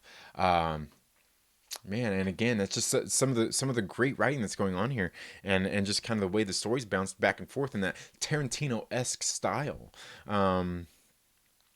Like I said, there's a lot to be debated here, with whether that was right or wrong, of Victor Creed to be exiled in that way, and if Magneto actually put him up to that and done that all intentionally. So yeah, man. Again, great point, man. Great point. Because but overall, I do still kind of feel like he got a raw deal out of it. um, uh, 19K Fox says, thanks for the shout out, Tommy. Yeah, man. 19K Fox, you're a good dude, man. Tommy says, understandable. Second Street Marvel about the ads. Oh yeah, like all the fluff pages in the comics. Yeah, I mean, it's not even the ads that are in there. It's the fluff pages. We get like a whole page, like this whole page that's taken up with a quote. You know what I mean? And that's all it is. It's pretty much blank. It's a big old blank page, and it makes the cost of the issue go up, when they could have got rid of some of those fluff pages and brought it back down to a reasonable $3.99. You know. Coffee Breath says, dude, you got some good insight for For sure. For sure. Well, thank you, man. Like I said, I'm not like the greatest comic book commentator, really super into all this lore and everything. I don't know like the whole rich history of the mutants and the X-Men or anything like that. I just go off I just do my best and doing the best of what I know and just all I've taken in from the series and from what I've gained, learned from other people who have been talking about the series and commentating on it as well. I think we're all kind of along the same frame of mind. Just some of us have differences of opinion about things like Victor Creed and whether he did get that raw deal, whether he should have been exiled, and just some of the different things about which is this that we're seeing of Moira's. Was this stuff that happened in her seventh life? Was it stuff that happened in her sixth life? Was this her 10th life? Is this her 11th life? And just some of those different kinds of things. Altogether, it's a really great conversation to have with the comic book community out there. Just great stuff. Just great stuff. Dylan's comic book rants. Welcome to the live stream. He says, "Yo, what up, Trinity? Killing it with the live streams, brother. Well, thank you very much. I just do my best, man. I do my best with the live streams." And plenty of people have said I'm somewhat good at it, so I'll take you guys at your word. I do appreciate your kind words. I greatly appreciate that. Um, and like I said, I think we all kind of sometimes, unless you're one of those people out there who has a huge ego, we all kind of look at ourselves and we're our own worst critic, because like I watch back some of my videos and even some of my live streams, and I'm like, ugh, ugh, man, that's all cringeworthy. I don't know, like, should I leave that up for people to watch or see? Like, I don't know, but I ultimately do because one of the things I always feel is like the only way I'm ever going to improve is by having videos that aren't so great out there, having commentaries that aren't so great out there for people to scrutinize, for me to learn. That's my ultimate thing is I always want to be learning something new, whether that's something I can prove on my channel, or that's something I might be wrong about in my interpretation of what's going on in a comic book or anything like that. Learning from you guys, the viewers, the comic book community, just the nerd community, or anybody else who's here subscribing to the channel. You all help me grow as a content creator. Like I said, it's something I like to do is take everything in and learn from everybody, learn from other people, learn from people's mistakes, learn from people's things that they did good, learn from what I did good, learn from my mistakes. Something I've always kind of done throughout my life. Um, and Dylan's comic book says, "And your best is all we need." And thank you, I appreciate that, man. That really means a lot. And I feel the same way out of anybody out there. You know what I mean? Anybody out there in the world, your best is all we need. You know what I mean? You don't have to be the best. You don't have to. You don't always got to strive to be to know something that you don't, to be something that you're not, or anything like that. And I guess we'll part on them words is that's all we need out of anybody out there in the world is your best. Sometimes our best isn't good enough. Sometimes, but that's why we always have to have room for improvement. Why we always got to listen to others so we can improve ourselves or what we're doing. And and like I said, it's that feedback that we need. Like I said, I used to work in corporate America, and that was one of the hugest things when I worked in corporate America was giving people that feedback, because I was in a leadership position a lot of times, and there was times when I got put into a hard position myself because of somebody else's actions or something else that somebody else did, in which we'd have to sit down and give them a coaching. You know what I mean? But the one thing I always did, especially at a time when it came to a point like that where I had to coach somebody, basically reprimand them, I always did what I could to go back out there later and help them improve, help them see why they need to do this, why they need to do that, what they did wrong, and what they need to improve. It's just something we all need to do. I mean, and I was always willing to help people learn those kinds of things because we need that's what we need is the best, and we got to help push people to strive for their best. We got to help people give their best, and that comes through like I said, commentating on it, letting people know, letting it be known so that person knows what they need to improve. And again, Dylan's comic book rants, I greatly appreciate that input and that feedback.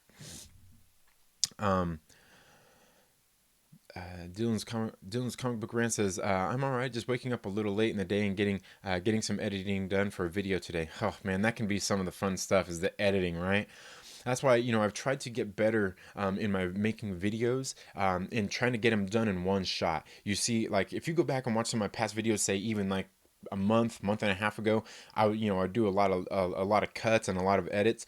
One of my viewers actually, and actually Patreon supporters, Marty McFly said, "Hey man, like on one of my videos, like this is a great video, but there's like too many edits on here. There's like a lot of cuts, because it was going from one panel, then I have a nice little panel come across and it pan to something else, and I was like, point taken, because I actually agree that I think they was right, and so instead of editing the video so much, and some of it wasn't where I was actually even cutting anything out of the video, I was just having things just jump, so it looked a little, I would say a little nicer. When I go from my Marvel comic books on my pull list to the like DC, I would have a little edit in there where it cuts to like this little panel where and it goes across, and I'm like, okay, I'll take that, because I get it. I somewhat agree that some people might not like seeing that. So what I've tried to do, especially since I've tried to do that since I became a content creator, was what I always tried to do in some of my videos at the start was I would write a script for them, what I wanted to talk about, because otherwise I'm going to go on forever, and I'm going to make a 10-minute video go into like 30 minutes, 45 minutes, an hour,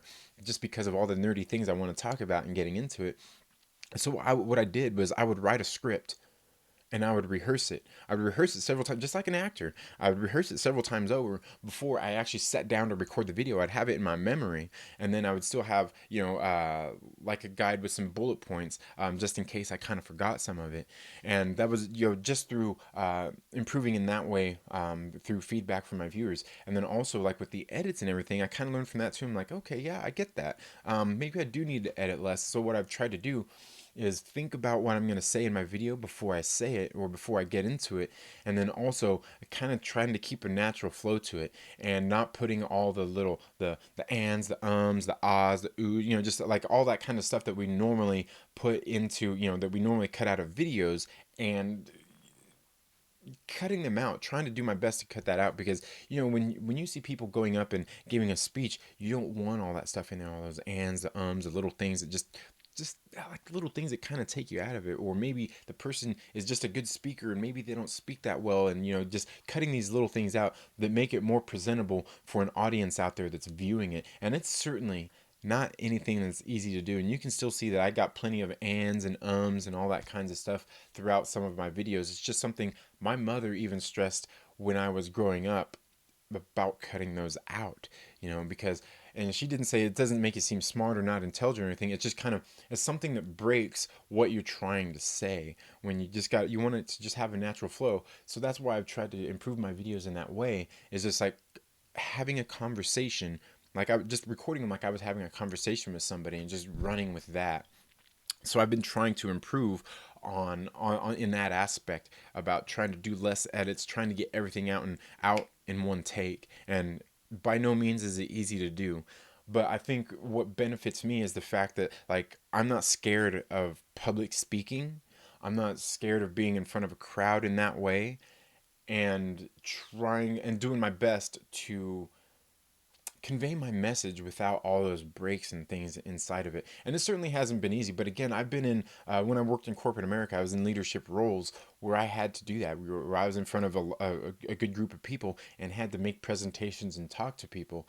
So I've been lucky in the fact that I've been able to do that, and have, it's been something that I've kind of had in my repertoire, I guess you could say, and just trying to work that into like my videos and stuff here, because when I started as a content creator, like, it's easier said than done, like getting up and talking to somebody, that's easy enough, doing that in front of somebody. But then by the time I want to sit down and make a structured video where I don't want 10 minutes to turn into 20 minutes or 30 minutes, you have to reel it in and really think about some points that you want to talk about.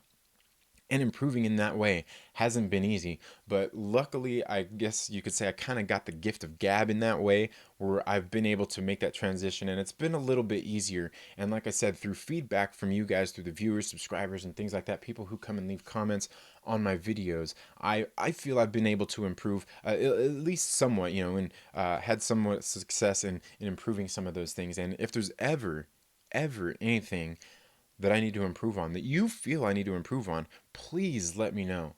Because whether, I always take it into account. Whether I actually put it into play or not is a different thing. But I do always take those things into account. Like, I know recently there was one of my one of my favorite creators did this just the way they do videos, I gave him some feedback. I'm like, I feel like you'd probably be better if you like did this kind of thing, like with your content and everything. And, I was like, I just feel that's, I'd feel better. I think it'd be better, more serve your channel better if you did what you're doing in a podcast style as opposed to making like 3 different videos about this stuff a day. Just do one video a day that's a podcast style where you go on for like 30 minutes and talk about all the different things that you talk about in your separate videos. And then you could always release them in separate videos if you want, clip them up. But essentially just make it one like half-hour long show. And the person just responds back like, but that's sort of what I already do. And I'm like, it's sort of not. Otherwise, I wouldn't have told you that. So it's like, do you want the feedback or do you not? I'm just trying to, But also, this person's been really testy lately, anyway, man. Like I don't know. I don't know. Some people get full of themselves. Some people out there have huge egos about themselves and their content and stuff like that. And I'm sorry, War Stew, you're okay, but yeah, grow up, bro. Not everything's that serious, dude. Not everything's that serious. Not everybody is a troll out there trying to be an asshole to you. Yeah, and just funny stuff. Just like I said, some people are too full of themselves and take them and their content creation too seriously and think that whatever feedback you have to them is probably garbage because they think whatever they're doing is already on the right track and everything just because they've found some sort of measure of success. But that's the thing. In order to be successful, it's a journey, man. You're never at the end. You've always got stuff to learn. And if you don't want to listen to people, well, if you don't want to listen to the people, you know where your journey is probably going to end. It's probably going to end. It's not going to continue. You've got to continue to grow. So you've got to take that feedback from people. Whether you put it into play or not is a completely different thing. But then for somebody to give me feedback and completely dismiss them, like, well, yeah, okay, whatever you say, dude, I already do that. But, it's just, it kind of lets me know where your head is at. It kind of lets me know where your head is at. Um, let's see. Coffee Breath says, great quote. Yeah, definitely. Dylan's comic book says, ain't that what Mama always told you? Just try just try your best. In the end, and at the end of the day, you might put out a crappy video, but hey, you can only learn and grow from that video. Trust me, as a newer channel, I know. Yeah, definitely. I mean, we got to learn from it. However, I will say this one thing. He says, Mama always said to just try your best. No, no, no. Don't try your best, do your best. Because there was somebody much wiser than even my mother, or probably your mother, that actually says, do or do not. There is no try. And that's why I always say, I do my best not to ever use the word try. Because don't try it. Just do it. Just do it or don't do it. No trying about it. That's all. I'm just gonna leave it. I'll just leave that on that. But yeah, that's why and I feel like vocabulary is something that's very powerful for us as people. The words that we use, they have a lot of power, especially our internal dialogue. Something we always want to be, how would you say, cognizant of. Because whether you know it or not, your brain absorbs that and starts to really play and think on those kinds of things. Not and Dylan says, not saying you ever put out a crap video, just saying in general. Oh yeah, no, I believe me, I've put out some crappy videos. I have. Dylan says, yes, one shot is definitely the key. I don't like having that many cuts. I think people enjoy one shots better at times, and I do too. Because for me, I also honestly think that the one shot is a little more authentic. Like sometimes you see people put in little gifs or memes or whatnot into little videos, little cutaways. That's all fine and dandy when you're doing stuff for like little cuts, but if you truly want to be more authentic and have some of the stuff come off in a more comedic way, it's almost better just to do it in the one shot and just having it be natural. Be natural, definitely. Coffee Breath says, and oh. Dylan's comic book rant says, I'm taking notes on this. Yeah, and rightfully so. Like I said, we got to learn from others. We always should, and that's why we should do our best to always do that. Learn from others. That's something I've always done is I emulate what others do. You know what I mean? Like when I'm out bicycling, I watch the Tour de France every year, and one of the greatest riders that I've seen out there in recent times was Alberto Contador. And I'm a heavy dude. I'm not a natural climber when I'm out on the mountains or anything like that. But I noticed the way he moves on his bike, what he does on his bike, the way he dances on the pedals as he's going up a mountain, as he makes an attack, as he's riding normally. I look at what the professionals are doing, the people who I look up to as being some of like the best of the best, the cream of the crop. I look at what they do and I emulate that. I try to impersonate that and do that. And you know what? It always paid off. It always paid off really good. I mean, dividends, because you learn things from that. Like when we'd be out riding, I'd all of a sudden be like, okay, what would Consador do right here? And I'd just hop out of my seat and just start dancing on the pedals, boom, and just power up a mountain, and leaving my friends in the dust. And not always, because some of them are natural climbers, they're skinnier, they've got more power and stuff behind them. But I would do the same thing. Is I basically, like you're saying, I would take notes on what they do and try to implement those and mimic that and do that and put that into my performance. And I can guarantee you, if you're mimicking the right person, doing what the right person is doing, or even just others that you look up to in that way, you will be successful. You just got to put it into play and make it a habit. And that's the thing about whether you're making videos, whether you're out riding your bicycle, whether you're making comic books, whether you're writing stories, no matter what you're doing, you have to get good. You have to keep doing it. You got to perfect your craft. Michael Jordan didn't just join the NBA and he was a badass. He didn't just start in college and he was a badass. He wasn't always that. Wayne Gretzky wasn't always the greatest. You know what I mean? It took a lot of practice. It took a lot of repetition. You know, just all these different things. You know what I mean? It takes time, it takes practice, it takes repetition, doing it over and over and over and over again until you get tired of it. And that's the thing, you eventually get into that repetitive state where you're doing it so much you get tired of it. It becomes a task, you don't like doing it, but doing that is what gets you better at doing it. You know what I mean? The professionals got there through repetition, through the practice, through learning from others and things like that. Because you see, even in like the NFL, you got these wide receivers, you got these running backs and everything out there. They're at the top of their game. They're the best in their game, but they're still out there every single day in practice, learning, perfecting their craft. And even though these guys are at the top of their game, they still have coaches out there to help guide them. Position coaches that say, hey, like, instead of doing this, why don't you try turning your hips this way? Or why don't you try your footwork a little bit different this way when you're doing this specific thing? Things that you need to know to really tighten down the screws, because the better you get at something, that's what it ultimately comes down to, is learning to dial all the different knobs to where they are to somewhat kind of reach that perfection, really tightening down the screws, saying, okay, I know this works and I need to keep doing this and I need to get that tightened down for this, but I know that this doesn't work and I need to not focus on that so much. And that's ultimately what it takes, is learning through repetition, and also, like I said, learning from others and emulating what they do. It's really, I mean, it's the pattern of success. And the thing is, you want to learn the pattern of other successful people out there, not just somebody out there doing it. You know what I mean? That's why you got to emulate and look up to people who have come before you, who have had success and are finding measures of success and doing it right, or the way that you like, at least, because not everybody's going to like everybody's method. That's the other thing. You just got to find what works for you, what you can emulate and what you can't emulate, and run with it to improve and be your best. And that's something I certainly love out of one of the channels I follow here. I've talked about numerous times, is Tom Bilyeu and his channel. You can look him up, Tom Bilyeu, and look up Impact Theory and a lot of what they do over there at Impact Theory. It talks to people who have been successful in business, people who have been successful in the health industry and things like that, to help improve people's lives. That's their ultimate goal, is to help people improve their lives. That's just something that's really great about that channel. And again, something, I guess in a sense, I've kind of taken and modeled my channel after that somehow as well. You see I talk a lot about like comic books and movies and music, maybe not music so much as I need to, but I've also kind of turned it into that kind of thing too, where I can, I want to share my knowledge. I want to share my knowledge with people.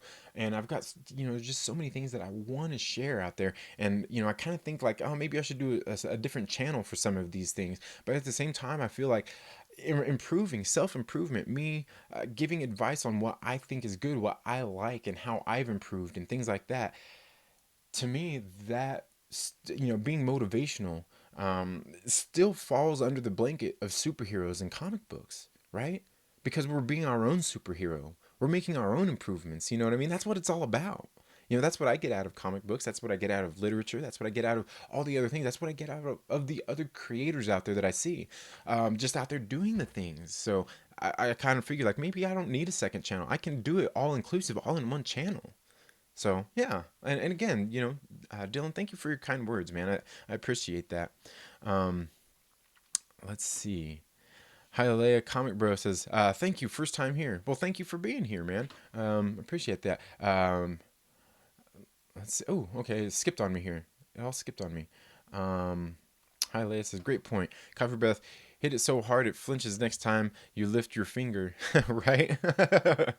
um, Dylan's comic book says, already hit that like button, Tommy, and I had to make a habit to like every comic video I watch. I know, I get the same way. I forget to hit the like button too. People do have to remind me, and the reminders are a good thing. And thank you, Tommy, for your service. Thank you, sir. Appreciate it. And that's why he's got that wrench. Not only because he's so supportive, but he's good about that kind of stuff. I always forget. Dylan's book says, do your best to not, do your best not trying. Right. um, let's see. Dylan's comic book friend says, "You, yeah, truly more authentic, and from all the people I talk to, they want that one shot because they feel they get to know us as a person better than just a random." Right? Yeah, agreed. Kermit, what's up, man? Kermit the Log is here. Let's see who else we got here. Hialeah Comic Bro says, being positive, being in a positive mindset is key. It definitely is. You know what I mean? And that's some of the things that a lot of people forget. Like, a lot of people seem to forget that, like, you can be critical of something and still be positive. We see so many turds out there who want to be critical of something and just be turds. You can still be positive and be critical. I think that's something a lot of people forget, where we see a lot of people out there, and some of the people who talked about the same thing, like, oh, people say I'm toxic. Yeah, I'm just being critical and this and that. Like, no, bro, like, you're one of the people out there being toxic. Okay, you're not just being critical, you're being an a-hole at the same time, and not, you're being toxic. Learn what the difference is. You can be critical and be positive. You know what I mean? And that's certainly something, like one of my favorite channels out there, Young Ripper 59 gets accused of a lot of, is being toxic and things like that, just because he's being critical. And the thing is, like, I watch like every single one of his videos come out. I don't really ever get any toxicity out of his video. I get criticism. I get high criticism from his videos where he's being very critical of things. But I never get the sense that he's being toxic or spreading toxicity in any way, just because he has strong opinions towards something. And, but there's other people, other creators out there who I do see that out of. They're being highly critical and they're being highly toxic at the same time. And the crazy thing is, the most fandoms I see that in is in the Star Wars fandom and in the MCU fandom. Those two fandoms right there, there's a lot of toxicity going around in those two fandoms. People who claim to love something, but they don't. Like, they're very toxic in their criticisms of things, and it's something I get sick of. I get sick of seeing it, and most of those channels I don't follow. I don't even pay attention to. I don't want to deal with it. I don't have problems with people being critical, but the toxicity, it's like, man, there's enough of that in this world, man. I just don't want to be around it. Dylan's comic book says, "Yeah, you can feel pretty weird after not sleeping that long, I'm sure." Oh yeah, yeah. You need your sleep. You know what? If there's one thing out there in the world, when people are trying to improve their health, if you're trying to improve your health, if you're having health complications, no matter what they are, whether it's stress, you can't lose weight, or any of these kinds of things, even if you're eating good, you're not getting the kind of gains at the gym that you want. I will tell you, the most important thing that everybody underestimates is rest and relaxation. Okay, you got to rest and relax. You got to rehab, and the best way to do that, the one thing that is absolutely paramount to all of that stuff. I don't care what you're doing. You can be doing every single thing right. The one thing you need to get right is your sleep. You've got to have your sleep patterns, and you got to get your sleep patterns down as well, because that has a lot to do with your circadian rhythm. That means going to sleep at the same time every day, waking up at the same time every day. Your body gets used to that, and that's something that you have to do. Proper rest, if you're not getting proper rest, it's going to kill anything else you're doing. Anything else you're doing, any kind of progress you're making anywhere, you need that proper rest. I would say that's the most important thing. People trying to improve their health, try improving your sleep first. Get your sleep patterns under control. because there's so many things going on chemically in your brain, from serotonin levels, melatonin levels, just all these different things that go on in your brain that you have to get right. Otherwise, it's not ever going to be right. And one of those is rest. You got to make sure you're getting the proper rest. You need the sleep. And the other thing that plays into is stress. My sister, she went keto for a while. She was in ketosis. She was doing good. She was not eating bad, but she wasn't losing weight. And I told her, I was like, well, let me ask you this. How's your stress? How are you doing it? Where she's an accountant. How is your stress doing? You got to keep your stress down. But the other thing is, you got to rest. You got to relax. You need to get your sleep. You need to. That is the key thing in improving your health or improving your life or even your lifestyles. You have to have that. It's like the most important. Even if you're not eating good, if you're eating like crap and just doing all these other things, just get your sleep right. You need to get your sleep right. And that means getting it right, not overdoing it, not underdoing it. The best window to get into of your sleep is you need to get between 7 and 8 hours of sleep. Not any less and not any more, because more than that can be bad, and less than that is definitely bad. But I would say getting less is probably even worse than getting more. But the thing is you don't want that much more than the 8 hours, and that's just that is just kind of, I mean, it's human physiology. I'm not a scientist, a biologist, or any of that stuff, but I've read all those books and I know all that stuff, and that is one of the actual key things that is the most pertinent in our lives is getting that proper rest. So yeah, man, make sure you get your proper rest. Um, Let's see. And hi, Alea Comic Bro. Thank you so much for being here. I appreciate it. I'm pretty sure I'm subscribed to your channel. Um, Coffee Breath says, "Damn, came for the comics, stayed for the life lessons. I'm about to conquer the world with this when this is done." Right? Hey, man. I just do my best to share any knowledge I have. That's all I want to do, because the ultimate thing is I want to see people improve, because the more improved we are, the more we can improve, the better we make the world. We all benefit from somebody doing better. We all benefit. I don't care who it is. A lot of people think one person can't make the difference, and I will argue till the day I die that one person can make the difference. You make a difference. I don't care who you are. I don't care what you're doing. If you think you're just some janitor at a school and you think you don't make a difference, I can 100% assure you that you do make a difference. And one of us improving improves everything else. We've all gotta improve. Um, yes, Kermit the Log, the parody review. Yeah, you gotta go check out Kermit the Log. Thank you for being here, Kermit. Kermit's awesome. Dylan's, yeah, I did a parody for Nightmare on Elm Street. Yeah, it's funny stuff. Um, Coffee Breath says criticism should make you better, not make sad. Indeed, you're absolutely right. You're absolutely right. Um,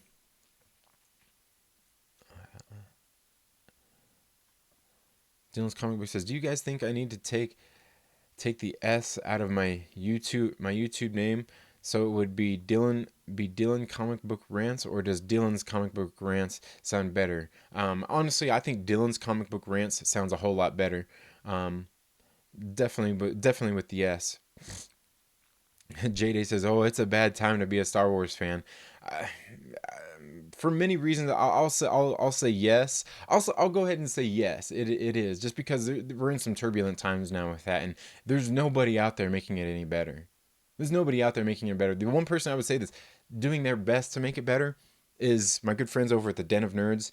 They're doing their absolute best to make it better, if you ask me. Um,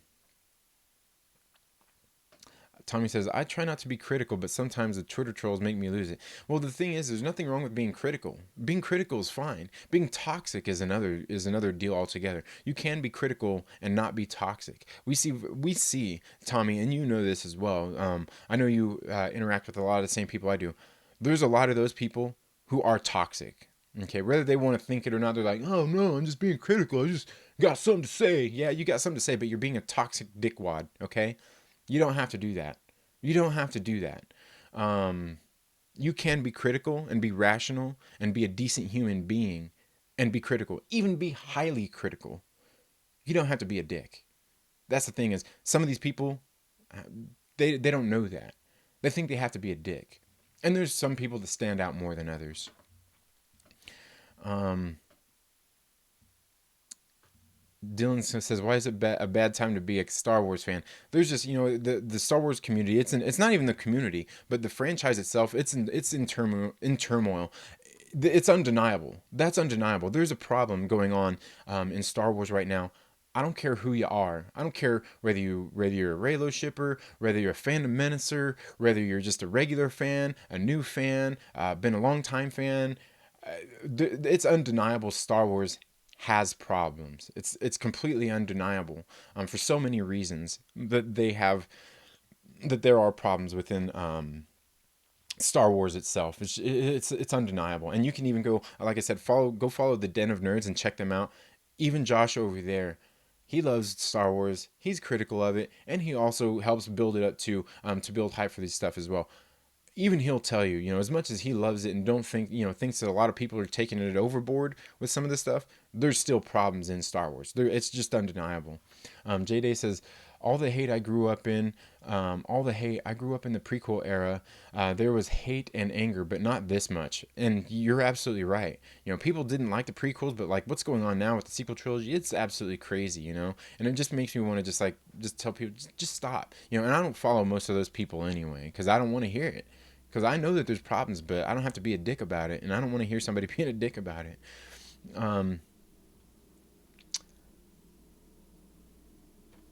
Let's see. And Hialeah says, enjoying the positive vibes. Well, thank you. That's all I really hope to do. Even when I'm being critical of stuff, I hope to try. I just want people to, like realize that you can be critical and be positive. It's okay to be positive. You don't have to be negative about everything. Negativity is something we need to get rid of in the world. Now, however, obviously that can come and bring in balance. There's times to be negative about stuff, certainly. But again, that doesn't mean being negative doesn't mean you have to be toxic neither. Dylan's comic book rant says, yeah, man, I remember growing up in that prequel hate. Maybe it's just because I've been trying to stay away from the negativity. Nothing wrong. I can't fault you for that. Kermit the Log says, this is where all the good energy on the internet is located. Thank you, Kermit. I appreciate that, man. I appreciate it, man. I appreciate all your guys' kind words. I really do. Kermit the Log says, F yeah, man. I don't appreciate the negative Nancys. Yeah, and there's just far too many of them out there, man. Snow Dub says, Jenner check. Ha ha! Yeah, man. Gotta love it, man. Snowdub is an absolutely awesome creator as well. You guys should go definitely check out Snowdub Music and Entertainment. Does some great videos. They do him and Kermit do the Ribbit and Bigot show on Saturdays. It's kind of the highlight of my Saturday evenings, and not just because Saturday Night Live sucks nowadays, but because it's a great show and these guys know how to have a good time. Dylan's comic book says the negative energy spreads. You're absolutely right. Negative energy is a cancer. It is a cancer. The cancer that we need to be spreading is positive vibes, man. Positive energy. Because that spreads just as well, too. That spreads just as easily and just as well, too. And, it's just some people, like I said, they're too full of themselves. Some people have too big of egos or anything like that to spread positive energy. They just have to be negative about everything because that just feeds their ego. Yeah. And Hialeah says, I've learned that sometimes it's better to stay quiet and listen. You know what? And that's absolutely 100% absolutely true, Hialeah. Sometimes it is better to stay quiet. And there's a lot of times when I've stayed quiet. And a few Fridays ago, I let it all out, man. I was so freaking frustrated that week. I let it all go, and I had an epic rant, and I still need to go out there and clip that and drop it here on the channel. For everybody to see. Hialeah says, life's too short for the negativity. If I don't like a channel or whatnot, I don't watch or listen. And I'm the same way. And there's channels out there that I don't watch, I don't follow. Occasionally I'll see one of their videos and I'll get curious and be like, hey, let me go in here and check out their video, and I'll check it out. I'm like, haha, okay, great, laugh and joke, that's all good. I don't mind being exposed to the negativity and the toxicity neither. Because at the same time, I feel that that's something that helps me. All that negativity and toxicity still helps me. I still got to take that in for what it is. I still got to take that in and digest it because I still learn from it. I can still take those things and look at them and put a positive spin on it or change it around. But also, it helps me have the things to talk about, to address some of the things that need to be addressed by seeing those negative and toxic things out there in the world. I don't want to shut anybody out for those kinds of things neither. You know what I mean? I just don't expose myself to it as often as some people do because I still need that to help motivate me. It's still kind of my muse, I guess you could say. Snowdub, thanks for the plug. Yeah, man, anytime, man. You know I love your channel, bro. I love what you do over there. J Day says back to the box pox. Anyone think Homo Novissima has any connection with Cassandra Nova? You know what? I don't really know a lot about Cassandra Nova, but I do know there's been somebody commenting on my videos, user called Conspiracy Theorist, that's brought some of that up, and I think they're definitely onto something with that about Cassandra Nova and things like that.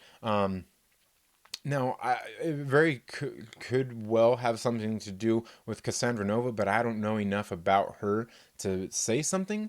But I do know that Homo Novissima basically is part of humanity's downfall. Like, basically, humanity, with the creation of the AI and the biotechnology that they create, once those combine, that's what ultimately is going to lead to the downfall of humanity as well as the mutants. It's definitely not a not a good thing. That Homo Novissima. But yeah, she very well could. Tom the comic book nerd says, dropping in, don't usually catch these chats. How is it going, everyone? Doing very good. And Tom the comic book nerd is another guy you guys should go check out. He's a newer content creator, does comic book reviews and things like that as well. Very, very well spoken gentleman as well. And for being such a new channel, like, some of his first videos were actually really great stuff. And I can say that I certainly didn't look so good or feel like I did such a great job on some of my first videos. But yeah, he's been doing very good. JD says Hawk. Oh yeah, I kind of got that after I read it, that you meant House of X and Powers X. Dylan's comic book says, originally trilogy will always be the best. They're always going to try and chase that. But I enjoyed The Force Awakens. Can't say the same about The Last Jedi, but was hoping this new one is like the first. And I'm actually with you 100% right there, Dylan. I love the original trilogy. I was raised on the original trilogy. The prequel trilogy came out, and I like it. I do. I mean, sure, it's not all the best. It's not the best Star Wars we've ever got. We've already gotten that. And The Force Awakens, I really did enjoy that movie. I liked that movie. And then even The Last Jedi, it's not a great movie. It's certainly not the best movie. It's probably the worst Star Wars movie. But there are things in that movie that I like. I've talked about this before. Some of the cinematography, some of the shots in that movie are absolutely beautiful. Absolutely beautiful. There's just more bad than good in that movie. Hi, Leia says, you learn a lot more that way about people. Yeah, definitely, definitely. Let's see here. Tom the comic book nerd says, people are very quick to add negative things. There's so much good out there. I do think some people confuse negativity with constructive criticism sometimes, though. Yeah, yeah, and that's true. And like I said, you can be there's nothing wrong with being negative, but like, how does that come out? I mean, is it toxic negativity? Is it just negativity? Like, because we sometimes we have to be negative. Sometimes it's just a fact of our life. We can go into yin and yang, the balance. We can even talk about the force. There's got to be balance on these kinds of things. But overall, I mean, we're all going to be negative at times. We're all going to be and things like that. But when it comes bad is all that toxicity that's out there. There's just so many people out there putting that toxic stuff out there, and some of them are doing it on purpose. Some of them are doing it for clicks and just to get views and stuff, like here on YouTube and then out there on Twitter and stuff. That's all they want, is they just want those hate clicks, those hate likes, those hate views and stuff like that. And that's not good. It's not good for the community. It's not good for fans. It's not good for these franchises. It's not good for any of that. You know what I mean? So yeah, I mean, I'm with you there 100%. Hialeah says Rogue One was excellent. Dude, Rogue One was absolutely phenomenal. I love that movie. That's a really great movie. Tommy says, I disagree. About Rogue One? Yeah, yeah. I mean, that's okay to disagree with that. Or even if it was something I said, that's okay to disagree. I'm okay with people disagreeing with me on some of that stuff. Hey, that's all good. Disagreeing is how we learn to open ourselves to conversations and find out find out things, find ways to improve, just like I was talking about earlier. Coffee Breath says Rogue One was underrated in my opinion. Now, see, that I don't know about. I'm not sure if it was underrated or if it's just something that it wasn't as popular just because of everything that was kind of going on with Star Wars at the time. Because even after The Force Awakens came out, people were like, "Man, this is just a remake of Episode 4," and just all that kinds of stuff. But as far as underrated, I don't know. I mean, I think it's somewhat underrated, but I think there's a lot of fans out there, even people who don't like this sequel trilogy and stuff, who are pretty negative about it and don't like it. I think there's a lot of those people out there that still like Rogue One. So it's really hard to say. I think it comes down to the individuals. Dylan's Comic Books just says, just sub to you, Tom the Comic Book Nerd. Check out my channel if you don't mind to sub back. A new channel's got to support. Yeah, and believe me, Dylan, when I say just go into the comic book community, find any of the people out there, go find Perry, Perry Comics. He's very supportive. I mean, he does these things called comic book lurkers, where he goes out and kind of promotes other channels in a way. Go check out Just a Rican and his comics, Rod the Rican. He's very supportive out there. Because what Rod the Rican does is on Saturdays. Is it on Saturdays or Sundays? I think it's on Sundays. He goes and actually gets people onto his channel to do a live stream to promote their channels, and then he just sits there and has a conversation with them. So definitely do that, because I'm telling you, Dylan, the comic book community, I mean, they will anyway. If you're talking about comic books and everything, they're all very supportive and watch each other's channels in order to help us improve and just see what everybody's different takes are on the comic books out there. So definitely, Dylan, get with a lot of the comic book people out there in the community. That you'll find that you'll get some subscribers out of it, and you'll get some feedback of things that people will tell you that they think you could do to improve, or just give you their opinions on what your opinions are. Again, the comic book community is really supportive out there. Like I said, it's not anything you got to ask for. They'll happily do it. Um, Tommy says Rogue One destroyed canon, a canon even Disney said was still in place. Oh yeah, again, I'm a normie when it comes to the Star Wars stuff. I was raised on the stuff, but I'm a normie in the sense of like all the canon, the EU, and all that stuff. And like I said, I dismiss most of that because I'm just like, whatever. For me, it's just a movie. I'm not into like all that canon stuff and out there, because we can see that's one thing a lot of people flip out about out there is all this head canon that they have and all the supposed canon, because there's lots of different canon when it comes to the Star Wars universe anyway. So like I said, but certainly, I mean, you're entitled to have that opinion, because if you say it destroyed the canon, I completely, I can't doubt you because I don't know enough about it. So couldn't argue with some of that stuff, Tommy. Um, a bunch of things everyone seems to miss. Yeah, as I'm saying, that's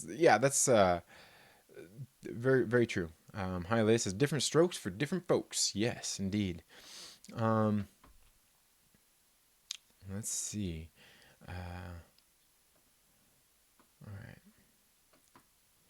Okay. Tom the Comic Book Nerd says Perry's Lurkers is not just great but hilarious too. Yeah, you know what? That show is so addicting. Watching his Lurkers chant when he does the lurking. I don't know why it's so addicting, but like since the first one he did, I was like, dude, I can't stop watching this. I can't. Plus, Perry's just a cool dude anyway. But like he goes on there and he just does. He's just a cool dude. He's got a good personality, and the way he does that little show. Because like I tried to do something like that one day. I'm like, dude, I can't do it, man. Perry just knows how the hell he's doing it, man. He just knows what he's doing. Hialeah says Rod and Perry are my boys. Yeah, they are, man. Yeah, as I'm saying, I know that's where I hear your name on there a lot as well. Like I said, the comic book community is really supportive of each other, very supportive. Um, let's see. Uh,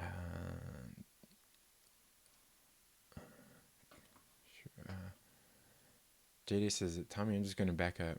Okay, yeah, that's all good. Yeah, like I said, we're not here to get all the Star Wars stuff out there, man. It's a mess, man. That's why I say it's a mess out there to be a Star Wars fan right now. Um, Dylan says, I was raised on the original trilogy. It would always have a special place in my heart. Me too, man. Me too. I certainly was as well. I loved that stuff when I was a kid growing up. But anyway, guys, I've gone well over an hour and definitely well over 2 hours now. I'm going to go ahead and bring this all to an end. Thank you all so much for being here. I do greatly appreciate it, man. I appreciate any time that you guys show up to watch me flap my gums about any of the things that I'm talking about. Thank you so much for all being here today. Now, if you're not already, please make sure you're subscribed and click that little bell so you get notifications anytime I've uploaded new content. And if you like this video, please give it a thumbs up or give it a thumbs down. It's all good. I'm not worried about getting dislikes. But while you're at it, make sure you share it with a friend and invite them to come hang out with us here on the 2nd Street Marvel. We'd love to have you. We'd love to have you all here. You all have a very good day. Have a great rest of your week. Get out and support your local comic book shop this Wednesday. Happy reading, and we'll see you in the next video. Later.